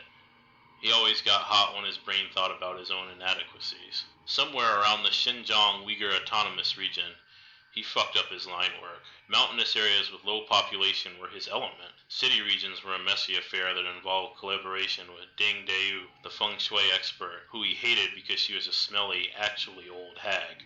But he still managed to cross his strokes. A personal no-no. Sloppy. There was only one way to erase. He tossed his beard and gave the 4 other men in the room a stern glare, inferring strongly with his posture that they should avert their eyes. When Lu Bu maintained his ghost face expression, Ding Bang shrugged and gave him a "really dude" look. Finally, the Kaji old security expert straightened himself, saluted, then spun around to face a rock wall. It was both fortunate and unfortunate that Ding Bang's phone vibrated at the exact moment when he was withdrawing his penis, preparing a Starbucks mocha cup to catch his semen. A master makes his own tools. Jing Fei was saying hello. Wait! Jing Fei was sending a video. Wait! Jing Fei, in the video, was singing karaoke to Jim's Bubble. Ding Bang swooned. Blackout. In the dream world, Xiao Ding Bang could fly, not that it mattered. The most magical talent Dream Xiao possessed was the balls to enter the home of the girl he had chatted with on the internet. The way was always the same. First, he entered Jing Fei's flat through a window. It was filled with Puxin merch. The packages that held the coveted cartoon-turned-velveteen kitty glowed with rays from the morning sun behind him.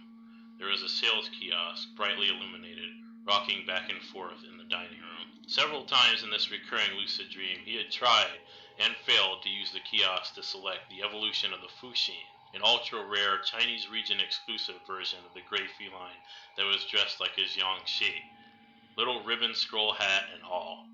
It was the cutest plushie that Ding Bang had ever seen. The normal version was worth millions of yuan, but he already had one of those. The so-called Red Fuxin, the one that always eluded him during his sorties through Dreamland, was another matter entirely. Originally designed as a marketing ploy to ensnare only the whitest of whales, the RFS was a tech bauble that had a limited ability to sense emotions.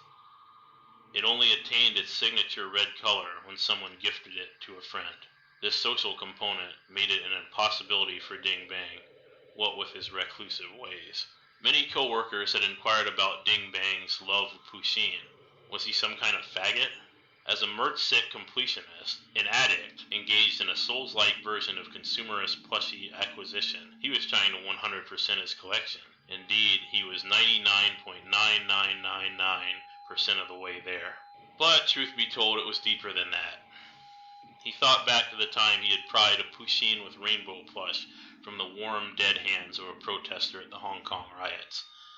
This was a 178 win item that had become a rarity due to fanatics like him manipulating the market. Ostensibly, he had been in town that day with a delegation of hexers to observe and report on the unrest.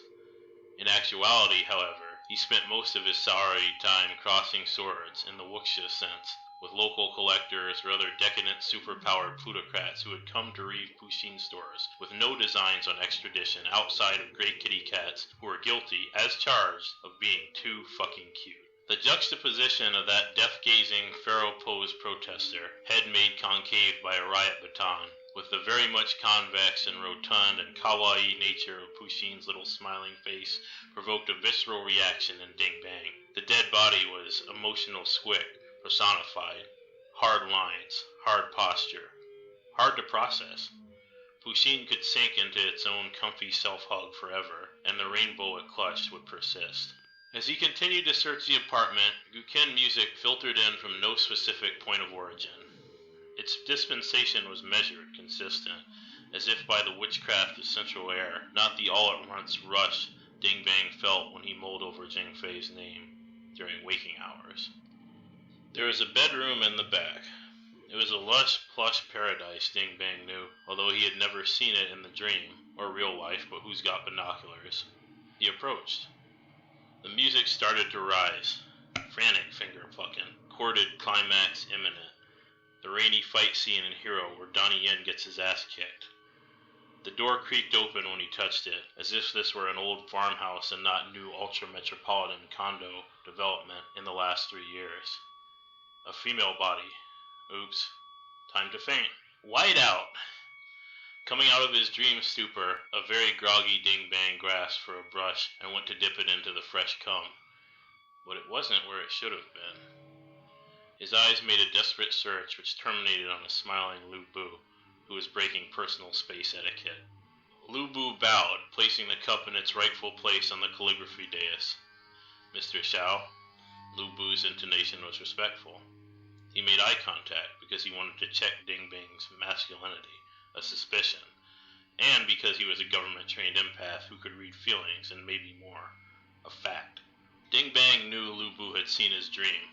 Lu Bu said dreams had meanings, mostly sexual ones, which he described to him in sordid, too-much-information-laced tirades that sounded more like bad erotica and actively made the younger man uncomfortable. Ding Bang's furrowed brow, stern expression, and angry beard toss said, "Don't ever come closer than 3 feet, or I'll kill you." His contract, a document filed with the appropriate authorities of the mainline Chinese government, said that too. But who's got time for legalism? The cup of jism was warm to the touch. But how did it get filled? For some reason, Ding Bang's mind wandered almost immediately from this matter. His fixation ridicule now targeted his father, the Chinese mega-hexer known by the moniker Doctor Without Borders in the Western press. His furtive glances fell between the seaman and Lu Bu, who nodded knowingly. Ugh. Ding Bang could feel himself falling into the maze of father-son negative self-talk that his mind liked to conjure sometimes. The place where his overbearing dad was both minotaur and landlord. As he wet the brush with his own deleterious semen, he thought of Lineage.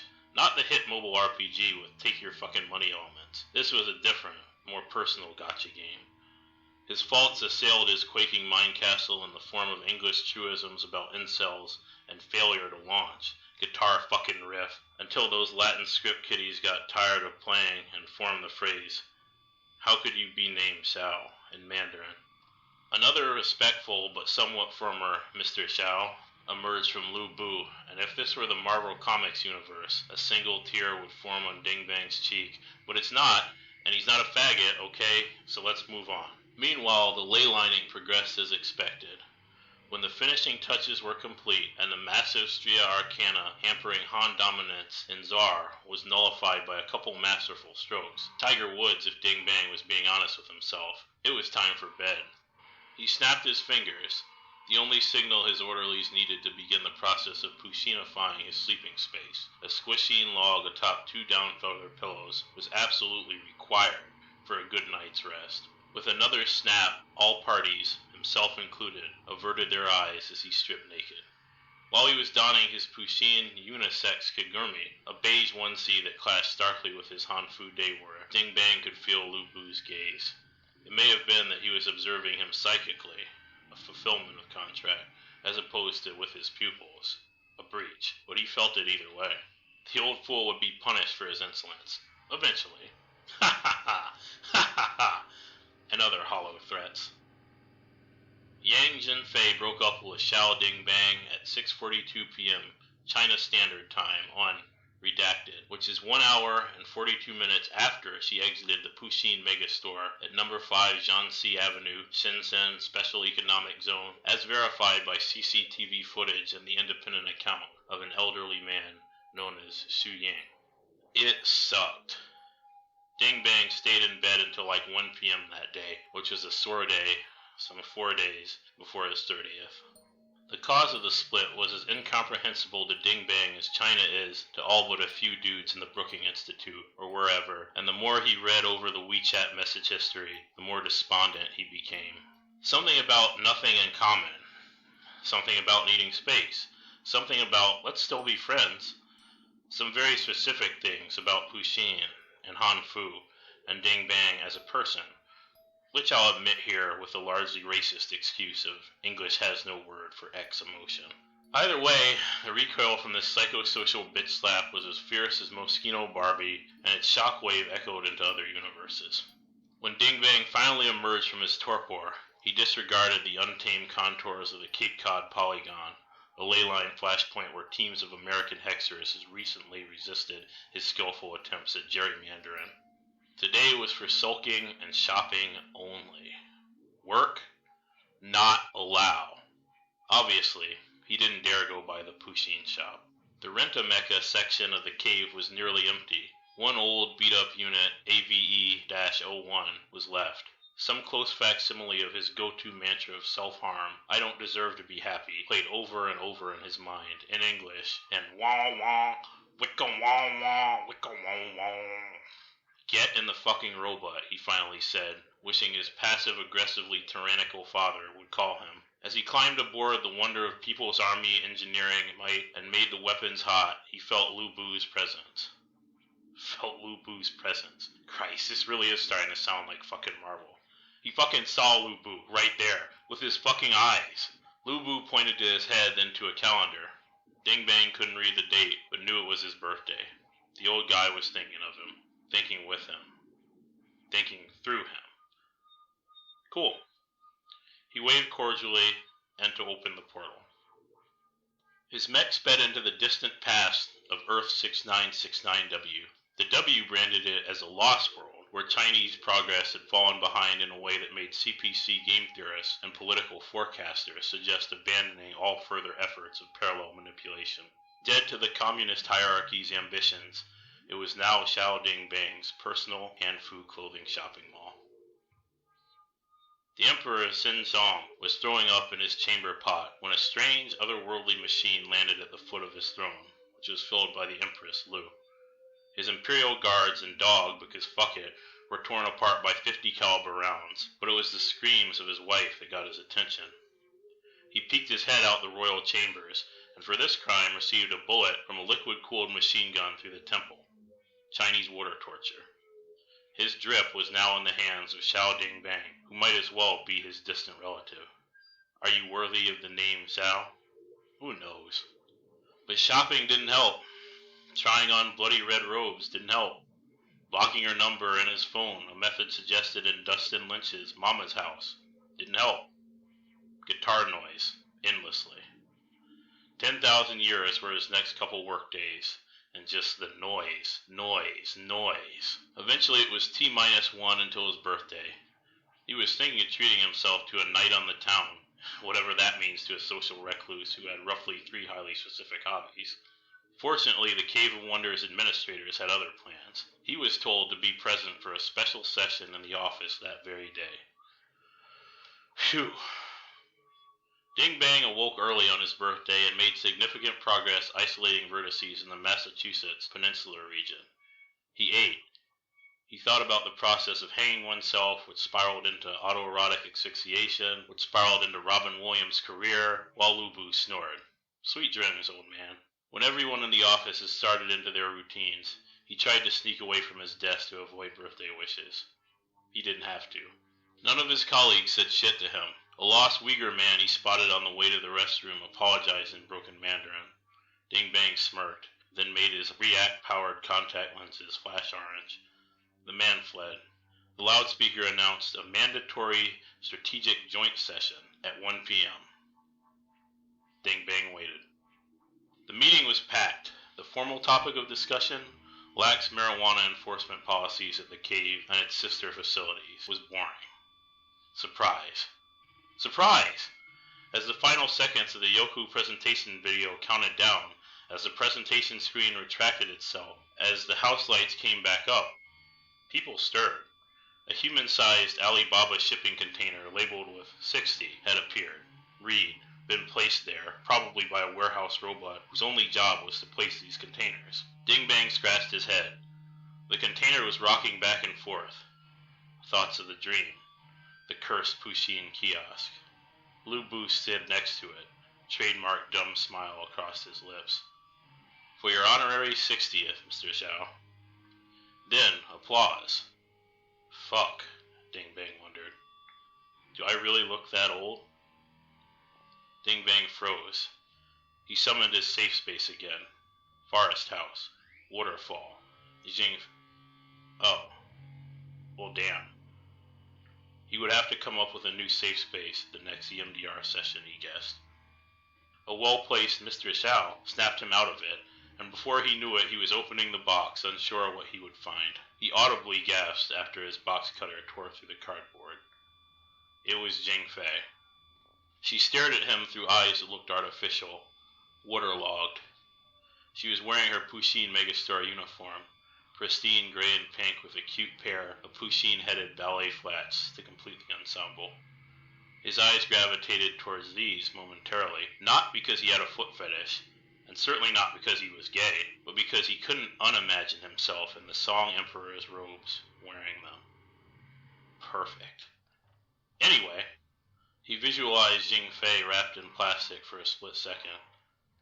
The red Pusheen. Something in his pants chafed him, and he slid his hand downward slowly. Lu Bu nodded with a smirk. A chant started, the name of Xiao in surround sound. Song feels, stadium feels, his father's face. He fingered the right pocket of his trousers, then the left. He grabbed and tugged, and when it was finally out, he was in ecstasy. The implement trembled in his hand. It was so big that it had to be folded in half. It was black, too. As he swiped over to the Pusheen store page on his Mate X2 double-screen phone, Jing Fei's form disappeared into the whiteness of the background. All he could see was the Grey Cat logo, spread eagle across the two screens like a sex metaphor he couldn't quite form in his brain. Guitar. Fuck, he thought. This is what I call a peace offering. He lowered his phone and stared in Jing Fei's direction. He may have even made eye contact briefly. Exhaling, he unblocked her number, then sent over the red Pusheen's friend gift code so that she could make the purchase with her store card, which he saw clinging to her hip. This was a savings of 2%. He opened his mouth awkwardly, but nothing came out. He had no words. He needed none. Confused, worried murmurs shot through the crowd like riot police at an illegal gathering. At some point, Ding Bang may have fainted. He honestly wasn't sure. The black SUV rounded the corner with dumbstruck Jing Fei and dumber-struck Lu Bu in the back seat. A bouncing Ding Bang rode shotgun, head out the window like a dog. A man in a knockoff Vanta Black jumpsuit was driving. When they entered the Pusheen Megastore, it was almost midnight CST. A Ghibli-like ambient glow hung over everything, enhanced by the gray hanging lanterns that illuminated the shrink-wrapped treasures. A grumpy-looking Communist Party official ordered Jing Fei's supervisor, a man who was probably less scraggly in the daytime during operation hours, to open the vault where they kept the rarest plushies. Ding Bang pitched a metaphorical tent. That is to say, he assumed a hard posture, but only metaphorically. He didn't see the gun the official had pointed at the man, and that wasn't because it was hidden or because I'm worried that my goofy account of this would somehow damn Ding Bang, my original character, to punishment by the fictional Chinese government in a story that I'm writing. Redacted. He didn't see it because he was too busy watching the man taking the currently colorless red Pusheen out of its protective jacket. It was handed to Jing Fei. At this point in time, she was visibly shaking. Her body was becoming more kiosk-like by the minute. It started with a blush, then a little red star on the belly of the Fuxin that spread like communism in Indochina and beyond, according to the U.S. State Department in 1967. Jing Fei may have also been blushing, or flustered. Point being, the Fuxin was transfigured from white to red faster than you can say James Joseph Dresnok. Jing Fei held it out and touched Ding Bang's arm. Wild geese descending on the beach. He pictured the red box on WeChat. He pictured infinity, too. He pictured Lu Bu being shot through the back of the skull, execution style, behind the store. Or maybe that actually happened.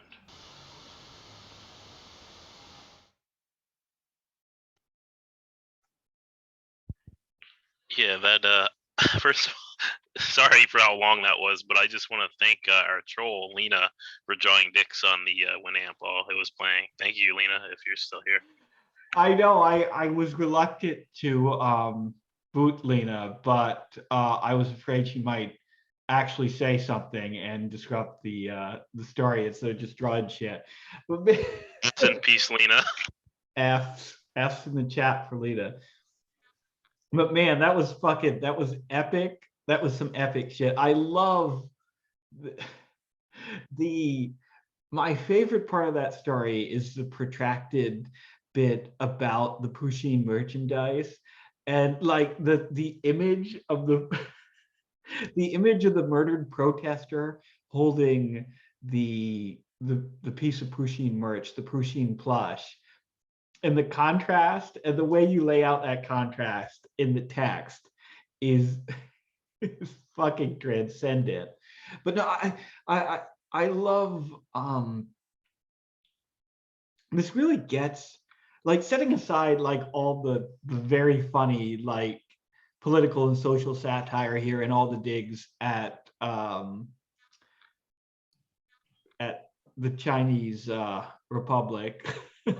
What I really love the psychology of your main character though, and the way that like it gets at something about like that kind of dysfunctional incel psychology, and the way that like they reduce like the target of their affections to basically merge, right? To something inanimate, something that can be obtained, something that's like purely a kind of like collectathon conquest or whatever. And I like the way that you use the merch in the final scene, where it suddenly becomes clear that like his interest in her was perhaps mostly motivated by his desire to obtain this final piece of Pusheen merchandise that he couldn't get through any other means, except like it had to be gifted to him. I don't know, like Wait, William, can I interject for a second? Yeah, please do. I think there's real beauty in that, and kind of what you're mentioning, but like obviously in what Rudy's created here, like this is great. Like the kind of thought patterns that are like getting this Pusheen is essentially getting sex. And like this is that's such a like, and that reflects the kind of whatever psychology to some degree as an outsider of people who like collect plushies or have that kind of like intense collection fucking that thing within them where they're like, yeah, I'm gonna cover this entire shelf, this wall, that wall, this wall. They're all shelves, but they're all dedicated to this one thing. And if it's not Pusheen, then it's the degenerate shit that William's trying to show upside down right now, or it's just Hot Wheels. It's just Hot Wheels. It could be Hot Wheels, or it could be Josh. That wasn't a dig at you. I really didn't mean it that way, but it's very funny that you picked up on that. But like, I mean, if I turn off my background, it'd be this bookshelf behind me that's full of like weird shit that has like a minus 1,000 readership. But it's the same kind of like, this will replace having sex, pursuing this thing. Like, yeah, that sort of. That energy is so present, and it's rare that you see it actually given time and kind of space to breathe, which is it's fucking wild, Rudy. You're the best. I love you. Thanks, CJ. Thanks for. I'm glad you picked up on that. I just wanted to say real quick. I know I'm taking way too much time here, but the fact, like, it's kind of an overlay of the red pill like ideology shit, right? Like, I mean, it's like, Oh, so like every woman is a piece of, is a collectible basically, or every right. every relationship encounter is transactional in some way. Oh, duh, the red Pusheen. I just The got red, that. yeah. I mean, only sorry. now I mean, it's like a when you play said on like that, the yeah. communism, but also on the red, the red pill. But yeah, I mean, so one thing I wanted to talk about a little bit is like the yellow peril stuff, because I know this story, like if I posted this anywhere, it'd probably get me in a lot of trouble. But like, so like aesthetically, right? Like, it's like Dr. Fu Manchu in the movies and shit is depicted as like this guy who likes to watch shit. He's always depicted, he's like a sexual deviant who likes to like watch other people. Like there's one, like the Mask of Fu Manchu, like his daughter is Yes. yeah, exactly. Yes, you know what I'm talking about. And like, so that's what the main reference sort of is on the surface. But like the villain himself, like all of my villains that I do in these stories, like they're me partly. I mean, every single one is me. And like, That was the protagonist. Yeah, come on, man. Well, fair. I mean, but he's still a super villain. I mean, that's the thing. But I mean, like, every villain's like an I wish I was, or a self-insert in some critical way. And like, he isn't really super ideological. He just obsesses over his autistic set of fixations and wants to do that and be okay. And that I can emphasize with, to put a more like personal spin on it. It's like he just kind of tacitly is going along with like, Chinese government policies, the Uyghur shit, but he's really the opposite of Fu Manchu, and that he really has no drive for political conquest or any shit like that. And the shit about, the nationalist shit he's saying and all the vague, hatred of Uyghurs and stuff like that, it's just a product of basically this literal noise in his head, this static and this shit. And it's also, I guess, the society he's in, but like, that's kind of where the incel tropes connect with everything else. It's like most people who are that way are just subscribing to an ideology. It's not ideological in any sense besides aesthetic. It's just like, hey, I have nothing else and I'm really pissed. And one of the ways this plays with like kind of the perversity of Fu Manchu is that it's like those empty life feels, like the filling of a void becomes a perverse act. The filling of emptiness becomes a perverse act when you take it to that level, and that I can relate with because I do that. Right. Satiating sexuality with like something else, like getting extremely political or something is. Rudy. I mean, yeah. Rudy, I just want to ask one question. That was great. That whole thing was great. And I hate to do this whenever I hear somebody read or see somebody's writing. It's such a lame thing to say, like, have you ever read X or have you read Y? Oh, no. Do it. Say it. Ask it. Have you ever read Thomas Pynchon? I have tried Pynchon. I tried Gravity. The first book I tried was Gravity's Rainbow. I know that's stupid. I'm but just saying the stuff that you're writing here and the like intersection of humor and history and politics and different movements, global movements and things. Yeah. It really reminds me of I've only read the early Pynchon, and this really reminds me a lot of V and especially Gravity's Rainbow. So I tried Gravity's Rainbow. I think I actually will has my copy of it because I think I gave up on it after. This really reminded me of stuff in that book and the kind of strategies that he has for marrying low and high culture and marrying humor and like deadly serious things about politics and history. Yeah. I mean, I haven't read a lot of him, but I guess he's an inspiration. Then if you're saying that it's similar, because I have read a little bit, but never really tried. I'm gonna try like Crying of Lot 39 maybe. That's what I was going to suggest, is because that book it captures the essence of Pynchon, but it's much shorter, and so you can really immerse yourself in that kind of dense, conspiratorial, highly detailed world and see an exit, right? And so and then when you finish, but also it, maybe you don't want to read Pynchon and you just want to, because maybe you don't want to like swerve in that direction and just do your own thing, you know what I'm saying? Like sometimes people don't want to read something that might influence them too much or something like that. I'm just saying it was very reminiscent. in a good way, of things that I've Yeah, pinch on his big dickery in the lit world. Yeah, Jesse comparing you to him, like, come on, that's a high compliment. Yeah, no, thank you. So I'm going to end the recording now. I'm going to leave this up as I usually do for a little while, but I do want this to be a size that YouTube will actually allow me to upload. So anyway, that was great, guys. As usual, like, this is just fucking awesome. Thank you to everyone who read. Really, really, really strong night, I think, of readings. Anyway, this has been, you could tell I'm not totally lucid. I'm a little tired, but this has been Misery Loves Company. We do this every fucking week, Friday, 8 p.m. Eastern time, 5 p.m. Pacific. If you're watching this on YouTube after the fact, come hang out with us. It's a fun time. Anyone is welcome to read. Anyone is welcome to come and just lurk and hang out. We tweet out the link from our Twitter account @MiseryTourism, all one word. That's it. Fuck it. I'm done. Thank you guys so much. Just don't